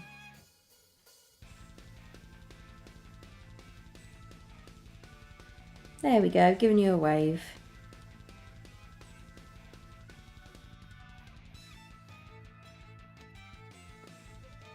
So the photos of the wee man can be found in the general chat if you want to have a look. It's there. And whilst that dries, we'll grab you the magazine so we can show you the 4 new characters.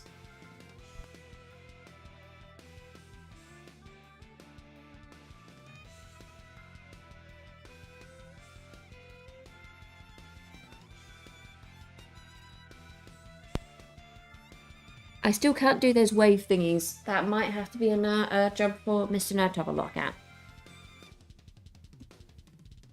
Right. Quickly move this out of the way. Ah. And I'll just kind of adjust that lighting so it's not so... Yeah, I can see the emoji, but not the animation. Still strange. So obviously we have the new White Dwarf with the Necro on the front, which is very, very cool. And then right in the back, you have the 4 new characters that you can play. So we are technically painting Paul the Bold, which is the bottom character here.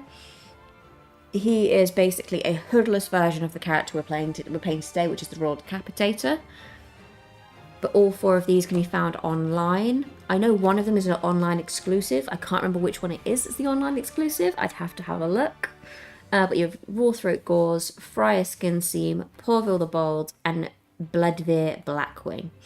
So these are the 4 new playable characters for Dark Water. But it's very cool. But yeah, that's the new... Oh, I keep throwing my paintbrushes today. I'm not doing very well. I've got dropsies, I swear.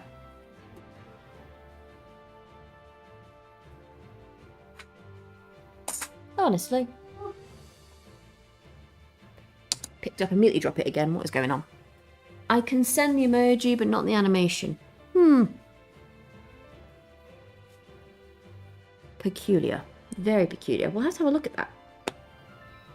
And figure out why in the world it's doing that. Rothmer, and did you buy on the 500 World Malarkey? I gagged at the price, gouging at 65 quid for Titus. I noticed Games Workshop sold out, all of the indie stores didn't.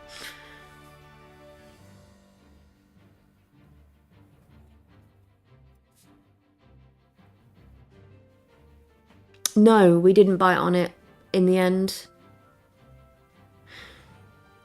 To be honest, this week we've been kind of doing a lot of talk on, because on Discord we were talking about Pokemon and Lego. That's kind of been the thing this week.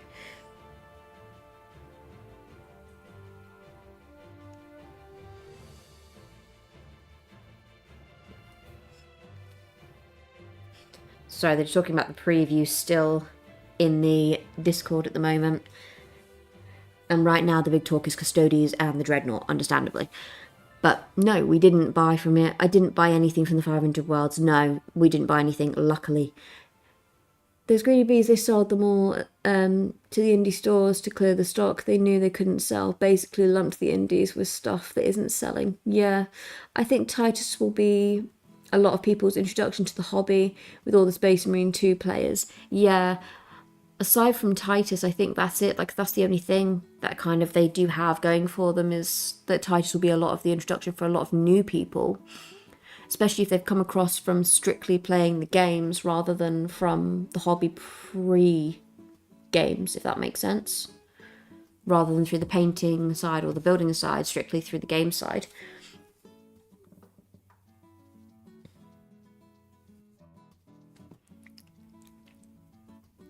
Right, for his hood, I'm going to go in with some Agrax Earthshade. I was thinking about getting the books, but only one of them had lore and the rest had rules. I don't play. Exactly. It's not really that useful unless you are doing everything, if you know what I mean. You are building, painting, playing, reading the books. Like, unless you do all of it, some of it isn't useful to everybody. So you have to be a bit of a picker and chooser in that regard, as to what you want and don't want.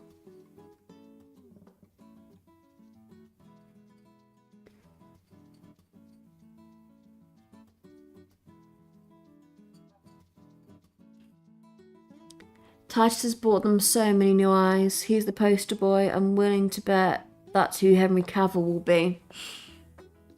I was actually looking at more fan casting the other day, actually. You know, the random stuff you do in your free time whilst you're feeding your newborn. I got the paperback Fulgrim instead. I understand why you would do that. But yeah, I was just looking at the fan casting. And the amount of people who want the Skarsgård brothers in there.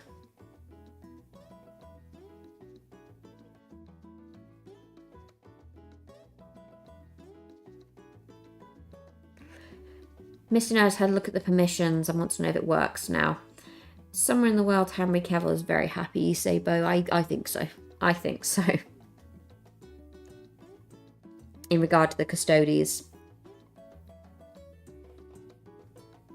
And that's over in the Discord.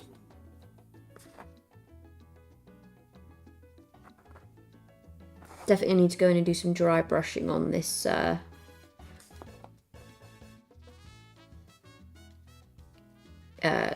hood, I think. I'd love Charles Dance as the lion. That has been quite a popular one, actually.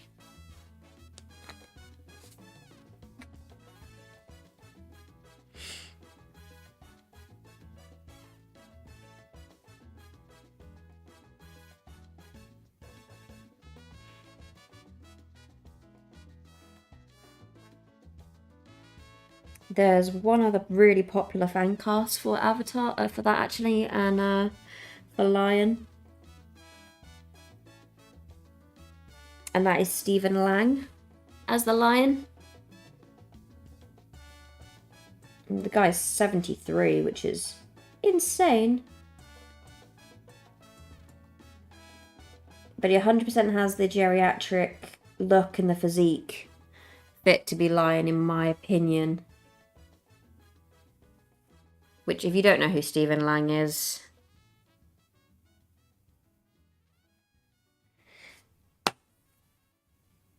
actually a pretty good photo for a potential lion. Oof, good shout. See? You see it. You see the vision. You can see lion there in 40k strictly. But yeah, I can see a lion there. And especially if he keeps going with the physique he had when he was in Avatar. which I don't know if you guys ever watched Avatar, the movies. I've been obsessed with them recently. I've been watching them when I'm up at 6 o'clock in the morning with the newborn. But his physique is insane. So, ooh, Matt Damon should play every character in my opinion. Oh God. Oh God. Oh, hello, cat. Please don't stand on the laptop. Thank you. I think everything's fine. My cat decided to jump up straight onto my laptop then. Please don't do that again. I'd appreciate if you do not turn off my stream/laptop. We've already had that once when our power tripped. We don't want it happening because of you. Thank you very much. Right. Sorry, getting distracted. But yeah, Stephen Lang is my personal fan casting for the Lion. Has anybody got any more fan castings that they'd like to see?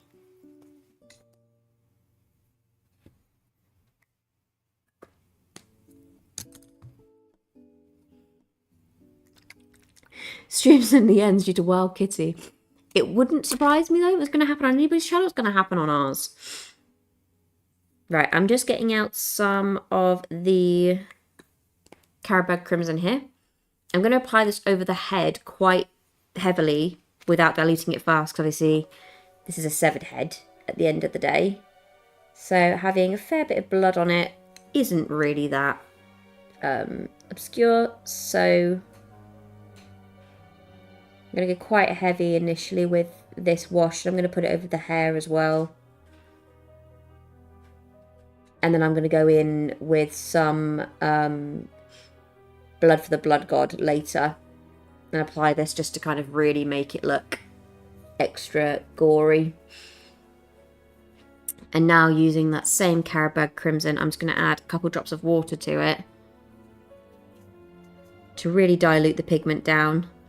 And then brush some off onto a kitchen towel that I own or have on me. And then sweep that colour over the skin, just to kind of create a slightly irritated look to the skin without really depositing too much colour. And you can kind of see the colour difference there, where it's like a slight hue on the skin, and then obviously really heavily pigmented on the head. I'm going to do the base as well whilst this dries, because a few more faces and stuff on the base to do. But has anybody else got any more fan predictions for the 40k series?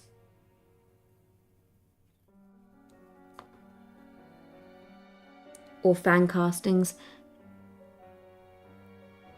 I think Serene Jones would make a great battle sister, but again, it depends where the show lands in the Warhammer timeline. It's so expensive with so many characters. Would love to see Jared Harris in the 40k series. Not sure who I would cast him as, though. Ooh.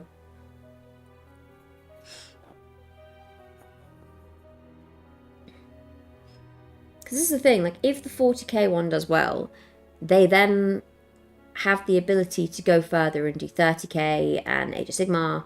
Like, it's going to open a lot of doors if it is done well. And since Henry's on board, Mr. I'm leaving this show because it's no longer lore accurate to the books that I love, then, you know, we stand a good chance of it being good.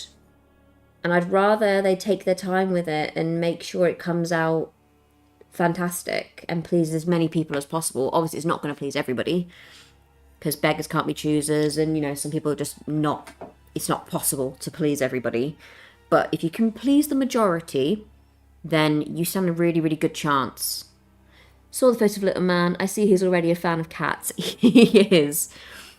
To be honest, the cats, we've been nicknaming them like Nurse Riri, like naming them after like the cats that we have, because every time they're just around him constantly, they don't leave him be. They're really, really good in the sense of they don't try and sit on him or anything like that, but if he makes a noise or he fusses, they are right there. They're like looking in, like, where is he? They smash it with the Fallout series as well. Exactly. The Fallout series is phenomenal. I haven't watched season 2 yet, because we've been waiting for more episodes to come out. But definitely, I've only heard from reviews really good things about it. Yeah, Jared Harris, just looking at his face and stuff, because obviously I've seen him before, but I'm just looking at him thinking, who could he play? I don't know. Who could Jared Harris play? Ooh. Mini Outcraft new photo up with Nurse Riri in the Discord.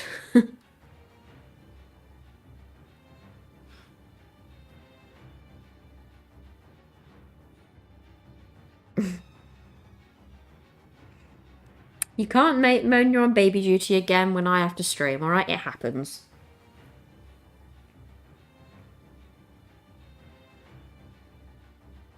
Otherwise, everyone would just be hearing a screaming newborn, which I'm sure people would understand. Wait, Harris could play Cruel. Ooh, that is a good option there. Signed. Good shout.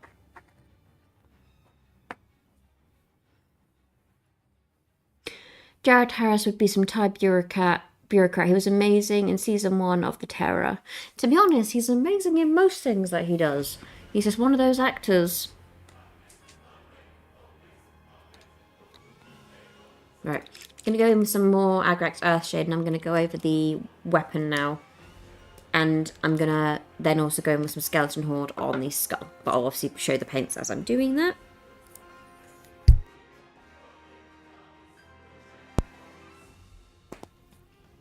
So Agrax Earthshade again.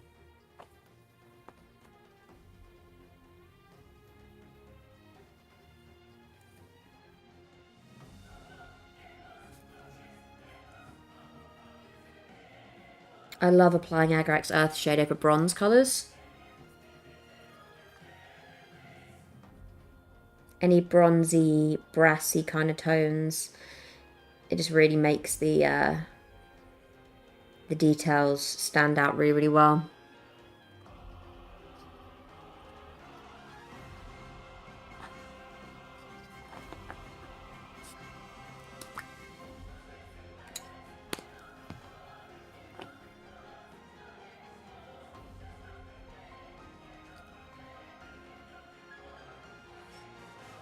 But that's also something we could talk about in the Discord, like anybody's fan castings for 40k, for anything to do with the series, any ideas to who they think could be an option.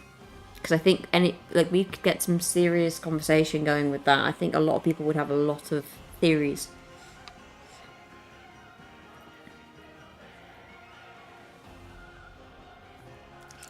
Right, some Skeleton Horde now for the skull that's on top. Who would make the best Horace? Matt Damon, right? Oh god, you and Matt Damon. What is your obsession with Matt Damon, Mr. Nerd?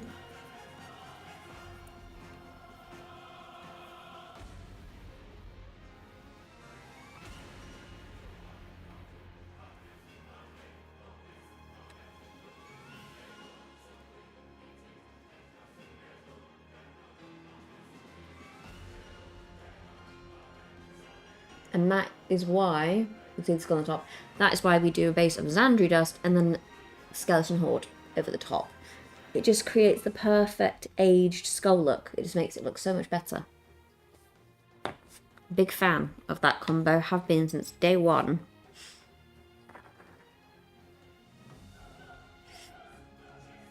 And as a skull, I'd love some of our folk in there. Def Big, Jerry Butler and Kevin McKidd. I think so. Absolutely.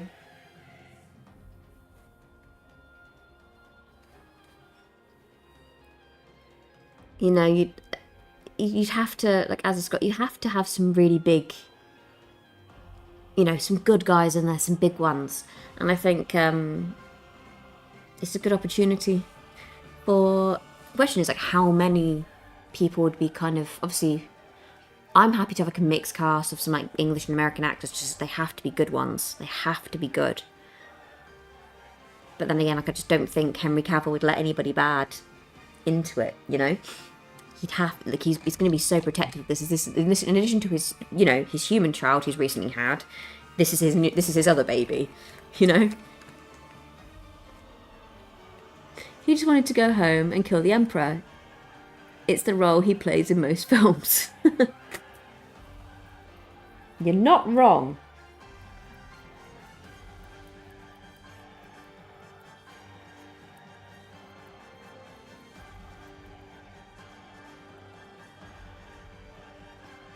Just grabbing a dry brush ready.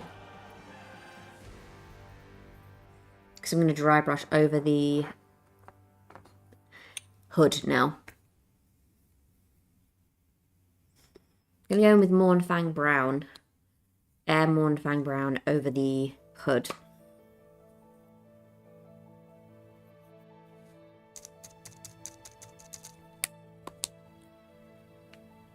I'm fine with it being diverse. I just want the show to be predominantly British. It just needs to be good actors. Like, just just, you know, do better. Make some good choices, especially when it comes to Amazon Prime. Like, they have a lot of opportunity for Americans. So let's see some British casting. Let's see what they've got. Or just some like European casting. I think that could be really interesting. So we've got some. I think the Skarsgård brothers could be good in this. I think obviously Stephen Lang is American, but like he's one of the few Americans that I think it's ours. Like I just think, you know, this is one of the shows that could really benefit from having a cast like that.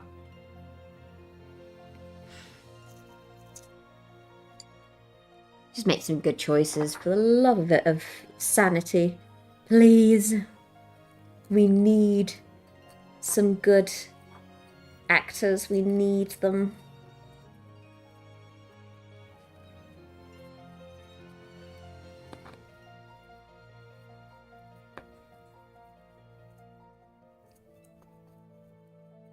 The Mornfang Brown is like super subtle on the hood, but it's just enough to make it look less flat.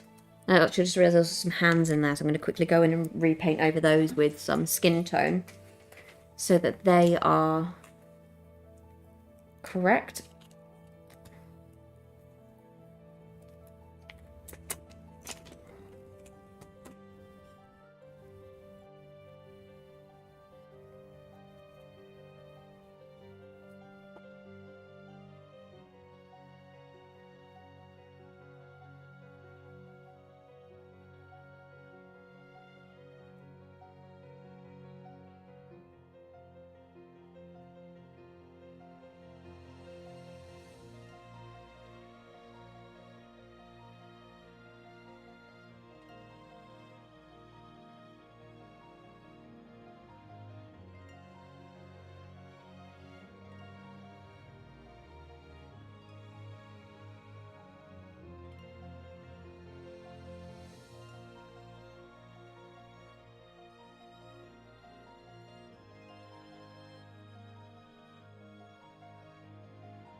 Just had another couple of actors come to mind to remind myself of names, because I can see their faces in my head. But I cannot think of the name. Eurocasting for sure. I'm just looking for American washing everything. It just needs to be some really good actors in there. It just needs to have them.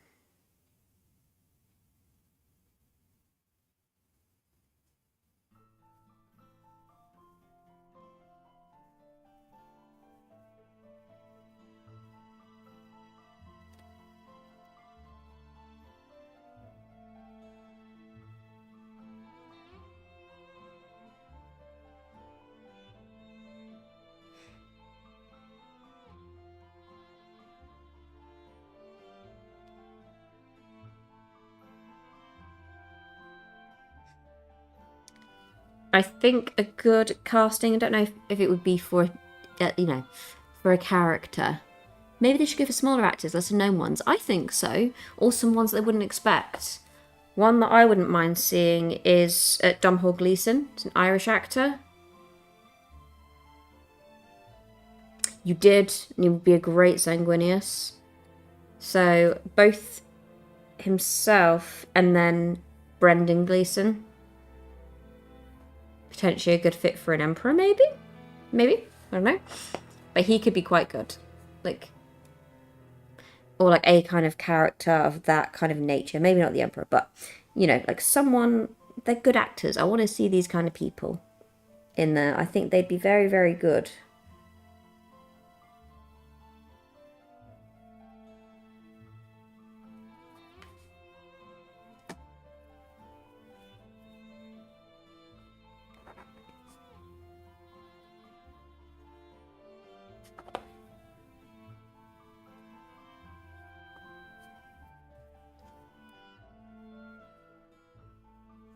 I'm going to go back in with some Xandri dust, because underneath his staff are like a bunch of skulls. So I'm going to do a rough coating of this first, just because they're skulls. Some of them are straight skulls, some of them are skulls that have hair still. But I'll go in and like paint the hair itself back in.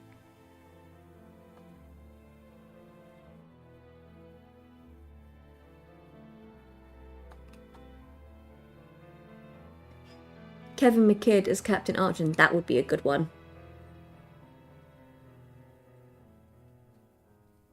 I think I'm going to end up spending my evening just looking at more fan casting stuff at this rate. Be 2 in the morning, I'll be feeding my newborn, I'll be like, let's look at some more fan casting stuff, because you know, what else you do at 2 in the morning when you're trying to feed your infant? It's what everyone else does, right?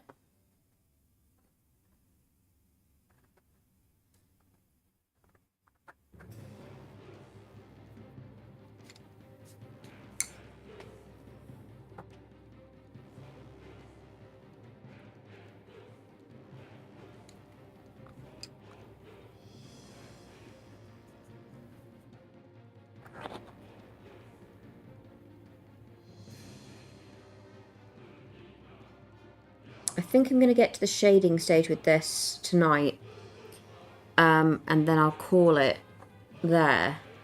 And then tomorrow when I stream, I'll finish off painting this guy doing his highlights. And then I'll paint some of the grunts from Darkwater.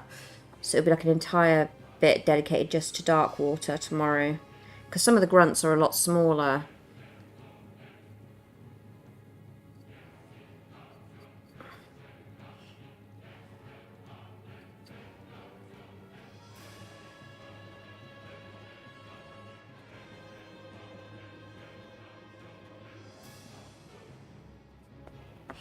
And they're not going to take me very long to paint, like the Kelpies. They're not going to take me very long to paint at all. So I'll probably do this guy and a couple of Kelpies tomorrow, because we had Grey Slayer paints or Grey Slayer minis in this before. And he gave me some good ideas on how to paint the Kelpies. So I'm quite excited to paint those.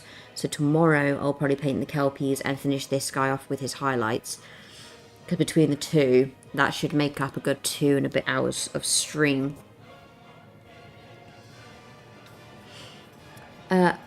But Acheron died. Ooh. Again, it's all about timing.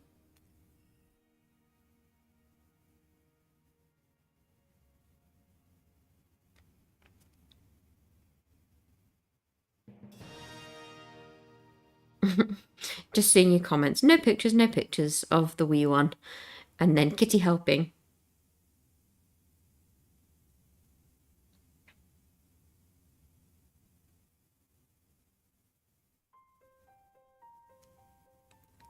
Go ahead and just show you this. Give us a close-up of Polyville, Mrs. Nerd. So, this is what we're working with at the moment, if my camera will stay in focus. So you can see that shading on his skin, that grey and red, just made his skin look extra gaunt and tight, especially across the rib cage. We've got that Xandri dust drying on the bones that are on the ground.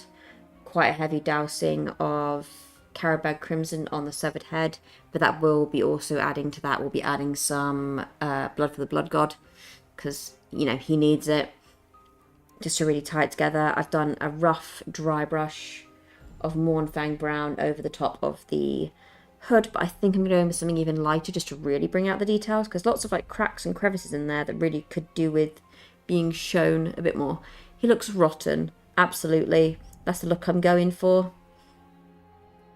But he's coming together quite well, so I'm pretty happy with how he looks.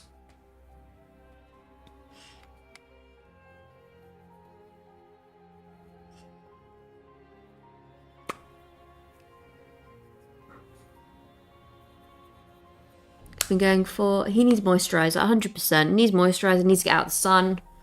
You know. Just going in with some Mournfang Brown.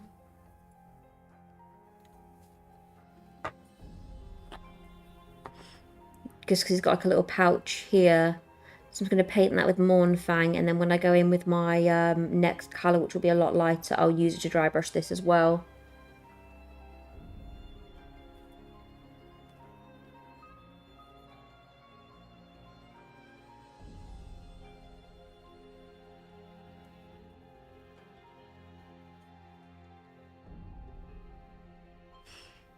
Makes it stand out a little bit more against the Rhinox hide. And obviously there's hands that are on there as well.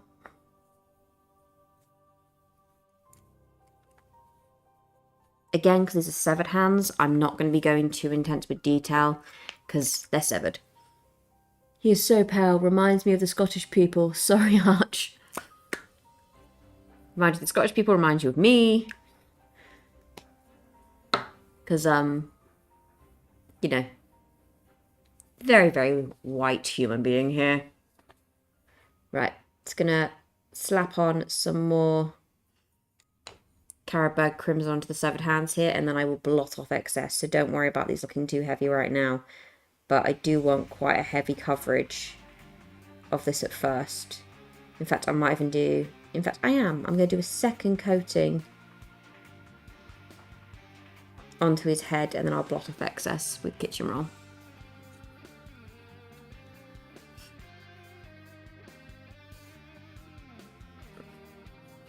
Evening, Fat Man Kitchen. How are you doing?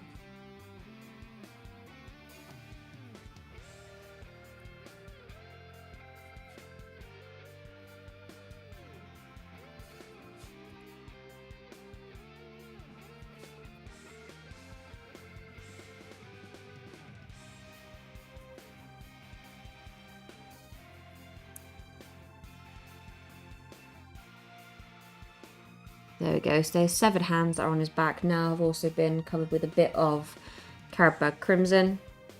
And that skull, or that severed head, has had another coating of some more Carabag Crimson as well, making it look extra bloody and gory.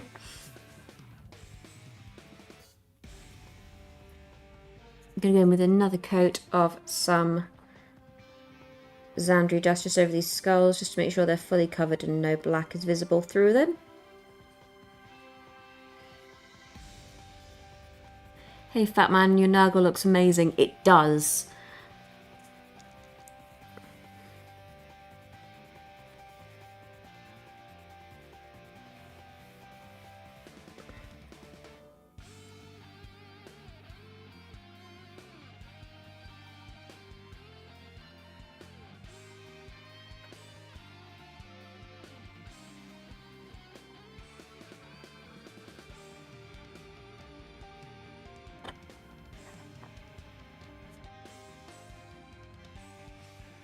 Pretty good. Got 2 models left from the Nurgle Spearhead. Ooh. Blood for the Blood God. Exactly. We're going to be adding some Blood for the Blood God, I promise. That's going to be when we do the highlights tomorrow. I'll do highlights and technical paints on this to finish it off. Because I'm going to do like a graveyardy base for this. This rock that it's not even a rock. What he's stood on is a cutting block, like a cutting executioner's block. So I'm going to paint that, and I'm going to put down the middle, I'm going to put some blood there as well to kind of show it has been used to cut off the head that is in his hand. So it will be used.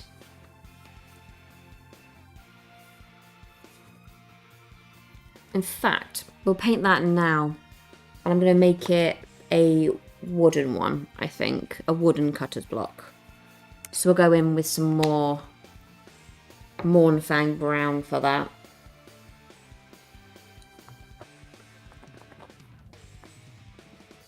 Because I think Mournfang brown is a base. And then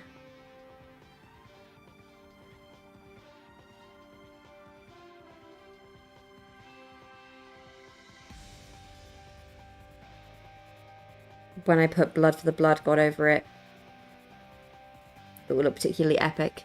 Mrs. Nerd, we have spare heads if you want to add one to the base. Spare heads if we want to add one to the base. Ooh, very true.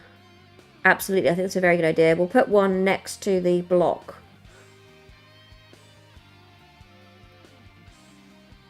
We'll get that sprayed and painted and we'll add it to the block ready so you can see in addition to the heads he's standing on, or the skulls he's standing on.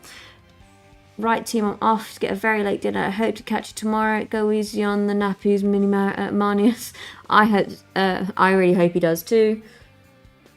I'm hoping that tonight's another night of him waking up only once or twice. I really hope so. Really, really hope so.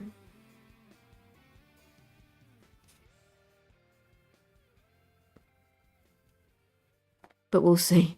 Enjoy your dinner, exactly. Have a lovely evening, Arch. We'll see you tomorrow.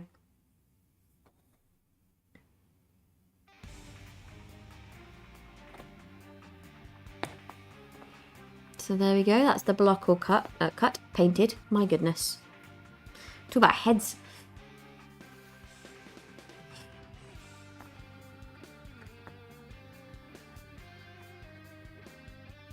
But he's coming along very, very nicely.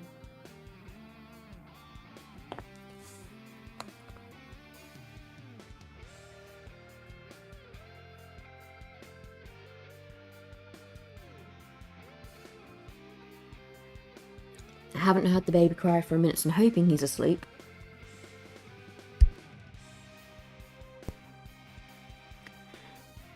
Catch you later, matey. Try to have a peaceful night, you two. All the best. All the best to you two, Arch. I really hope so. Because I would like to, you know, wrap up enough hours tonight that I can bring my hours from 5 to 8 over the last 3 days. Because even though I am functioning on not very much sleep, I'd like to get some more. Hello, Stender Painting. How are you doing? What did you think of the preview? What got you the most excited? So we've been talking about it because I had a phone in front of me watching it whilst I've been painting. Quickly give you a little close-up of our boy.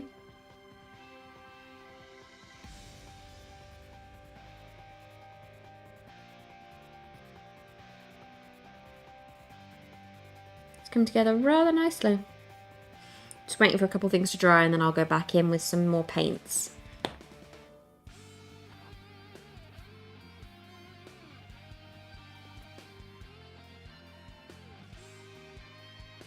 We've been keeping up with your content, and it's very, very good. I very much enjoy it.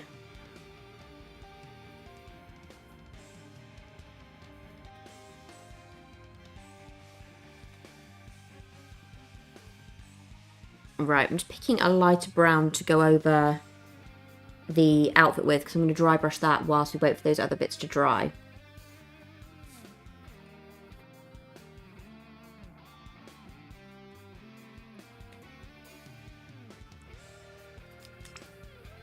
I really enjoyed all the New Age Sigma stuff. That game gets a lot of attention to deal with its miniatures, in my opinion. The Age of Sigma stuff, we also have a lot of support for the Custodies and the Dreadnought at the moment. Those seem to be the ones that have caught a lot of people, caught the attention of 100% Mr. Nerd.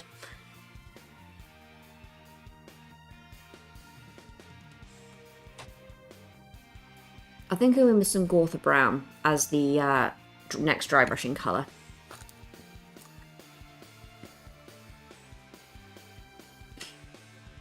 Just get my dry brushes back out.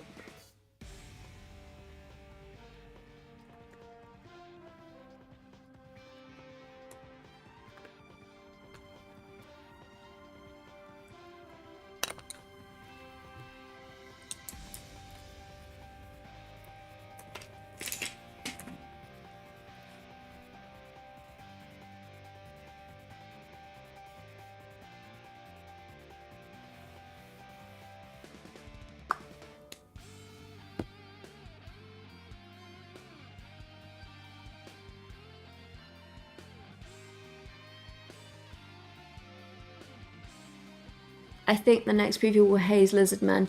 I want to paint all the new stuff, to be honest, even though I'm only collecting the old world myself. There's so much stuff that it's kind of hard to narrow it down.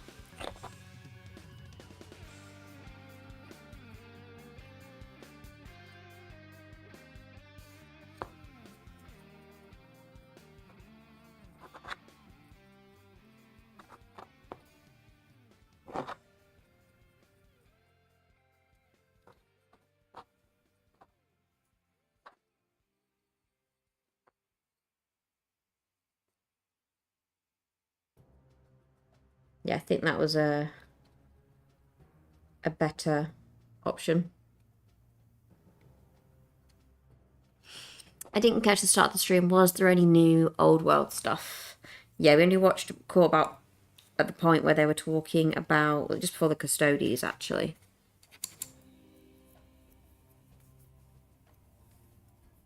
And I was only partially watching because obviously I've been painting and watching at the same time. I was trying to multitask, it wasn't going that well.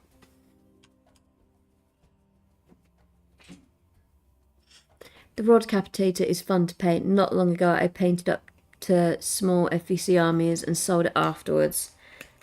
I think like Flesh Eater Quartz is definitely something that I could be getting myself into. It's pretty cool, but I do love my Nighthaunt. No old world news, sadly. That is sad. I do love my Nighthaunt and I love my Sylvaneth. So at the moment I have I've painted my Sylvaneth army already, but I have an entire Nighthaunt army still to paint. So that's my biggest pile of grey shame at the moment. I still need to crack on with that. But just as we got it, and then obviously we got busy doing stuff for baby, and then Darkwater came. But you know, excuses. Need to crack on with that in coming weeks. But next week will be Fleshy Quartz, Modern Britannia. Yeah, to be honest, Cathay was good. Was a good release. Cathay. There's quite a lot of stuff on there that looked really interesting. There was a lot of things that I could see myself and Mr. Nerd definitely hunting for.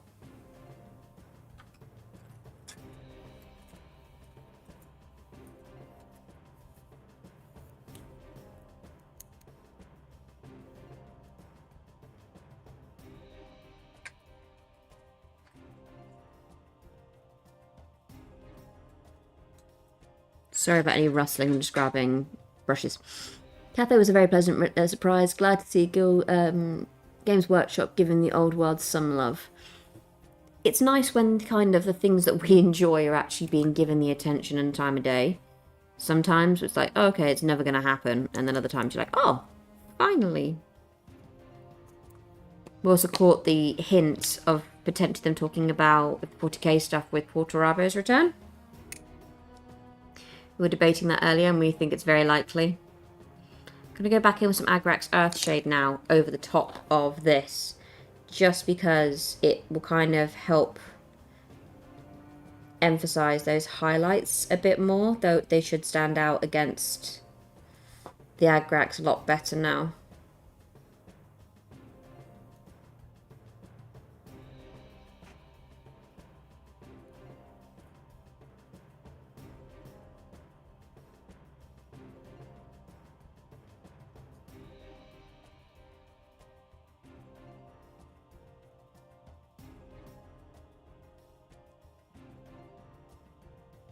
Yeah, that already looks a lot better.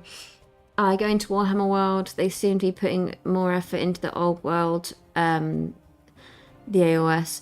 To be honest, we need to go back to the shop, or the store, not the store, Warhammer World pretty soon. Just because it's, you know, we like going every now and then, but we do go into our local store more, because obviously it makes more sense to do that. But every now and then, it's nice to just go in. We obviously haven't been in since having the Wee Man. And it would definitely be an interesting experience to try and go in there with a pram. But it is definitely something that I would like to do. They should never have blown up Warhammer Fantasy, but I'm glad the old world is here now. Also look forward to the RPG version. I think so. Like, the RPG stuff is actually getting a fair bit of attention at the moment, so it's quite nice to kind of see that. The thing is, I still don't know who I would go for when it comes to Old World, because like I said, our plan is to collect something of everything. And I still don't know who I would pick from Old World, because there's a couple, well, not a couple of options, obviously there's quite a few options, but I don't know who I would go for. There's too many options in my opinion for me at the moment. Right.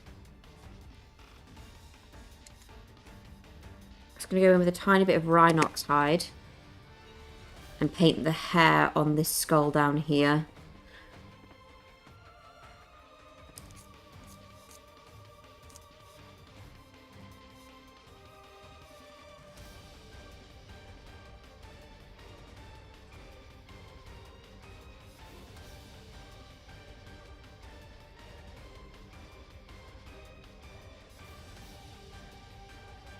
I used to collect the Vampire Lords in Fantasy, but sadly they aren't in the Old World.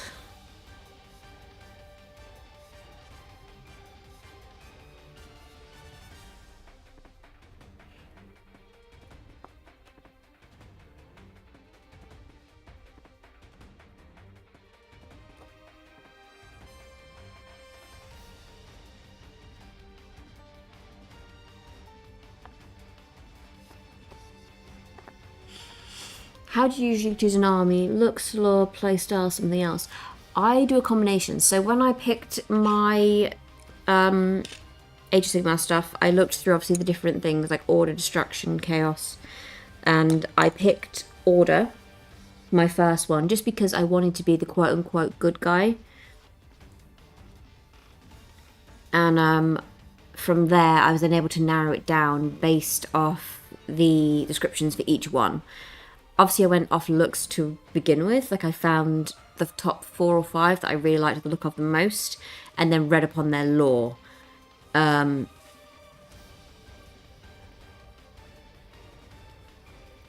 then from that lore, I picked Sylvaneth as my first one for Age of Sigmar. So that was kind of the way I did it. I read lore and then decide.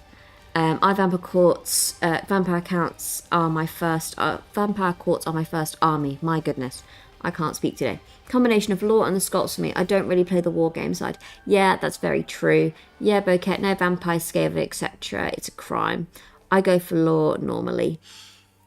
I think whenever you don't go for lore, Mr. Nerd, you end up just with ones that look cool, and then you look at their playstyle and you're not really very useful when it comes to their playstyle in some cases.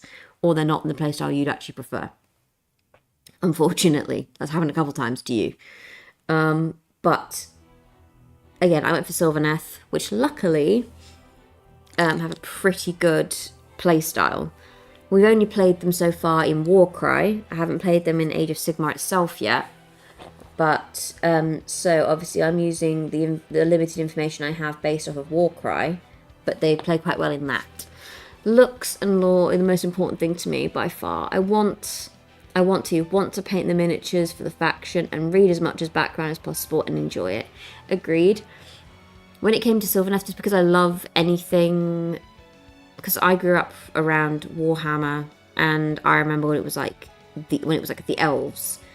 And I always wanted to I enjoyed like the tree elves and stuff like that quite a lot as a kid. So I was like, okay, this is their version of tree elves. So okay, I'll have a look at Sylvaneth. Look at their lore. I was like, yep, I still like this. I'll go for that. So to be honest, I still have a mammoth project for Sylvaneth to paint, which is that I have Alarielle the Everqueen. I have her to paint. She is built. She's in the cupboard. She's sprayed. I have not got any further than that because just looking at her, to be honest, she scares me. I want to paint her. I have the capacity, especially now that I've painted Lion. I need to paint her, but she still scares me. Not gonna lie, she terrifies me, and she's so pretty. I just don't want to. I don't want to ruin her.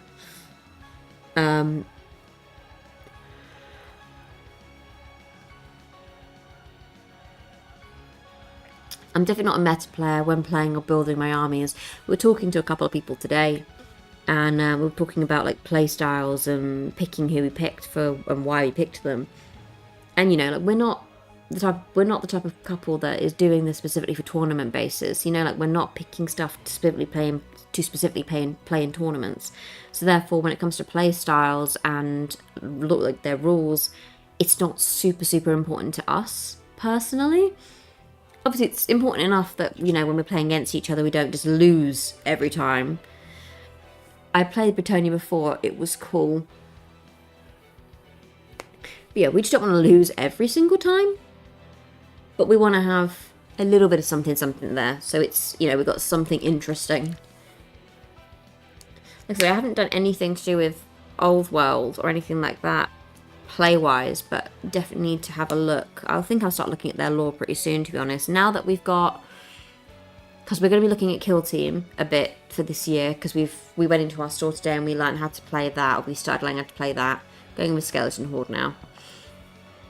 Because we started learning how to play that, our plan is to pick up a few different kill teams this year, build them, paint them, play them, and compare them, and see like which ones are probably super beginner friendly for anybody who else is looking to get into kill team.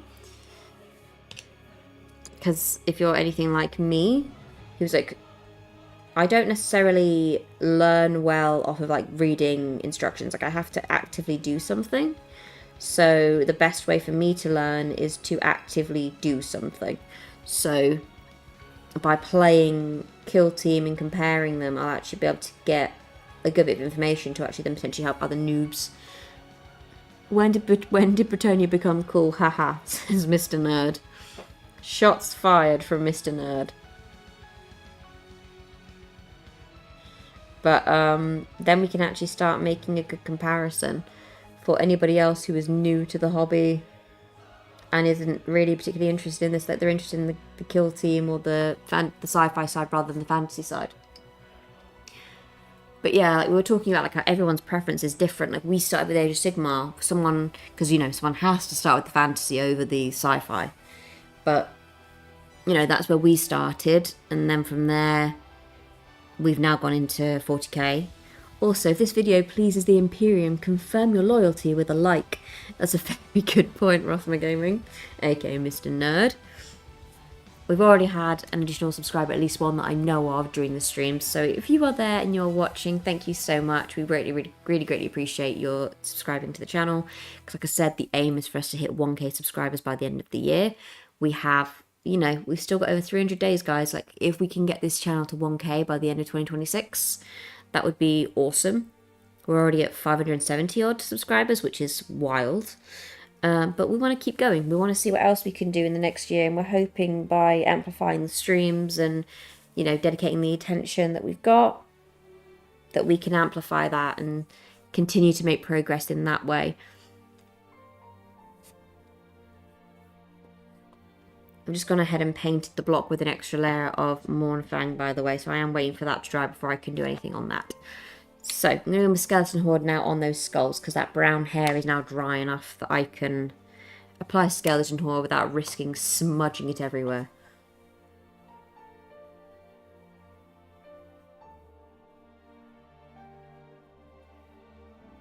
Is there going to be a special stream for 1k subs? I think so. Like what we could do is either wait for a really big model, and we'll probably get a few over the next year. And we might make it quite a long stream. That time we might do a few different things. Could do maybe a little competition between myself and Mr. Nerd, and then look back at our journey over like the last, at that point it'd be 2 years, to see how we got there from where we began to where we are now. Do little challenges between us, like giving ourselves... Oh, sorry for kicking the camera there. It was very aggressive of me. My goodness. Sorry about that. A little challenge to see who can paint something best. Maybe. And then, of course, we've got stuff like the Dreadnought. 1k subs will make little man into a Nurgling. JK, JK. We might dress him as a Nurgling. We might see if we can find a Nurgling outfit. By that point, he should be a year old, so... A little 1-year-old walking around as a Nurgling would be pretty funny and also pretty adorable, to be honest.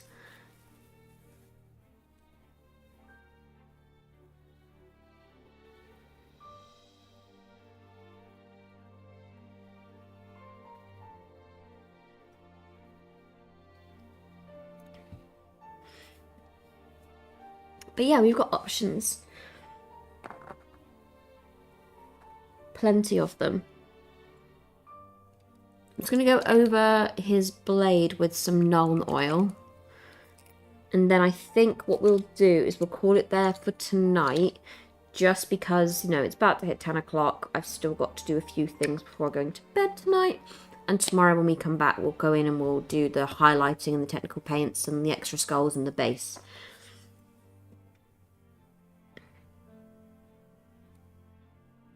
Because even though this is obviously a random standalone mini that obviously is now playable in Darkwater, I still want to, you know, give it the attention that I would to all the other heroes that I've painted.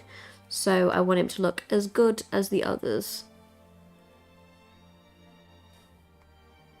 But I think he looks pretty cool. I'm pretty happy with how he's coming along so far.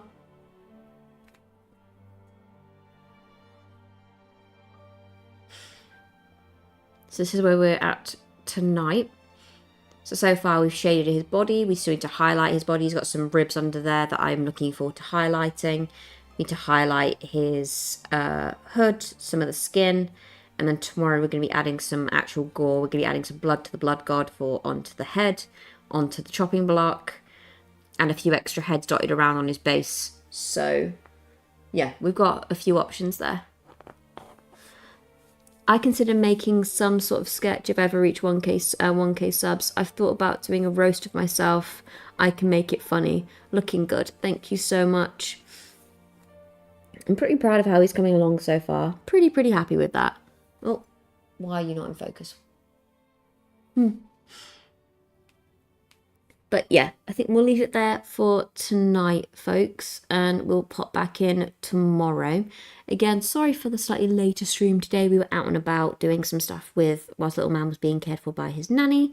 But tomorrow we'll be streaming again from 6:30. So if you guys are around and you're available then we'd love to catch you then.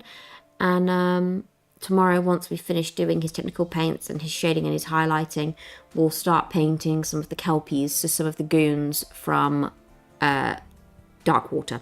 So it'll be 2 different figures tomorrow, if not 3, because those kelpies are not very big. They're not going to take me very long to paint, but we'll go from this guy and we'll see how we go from there.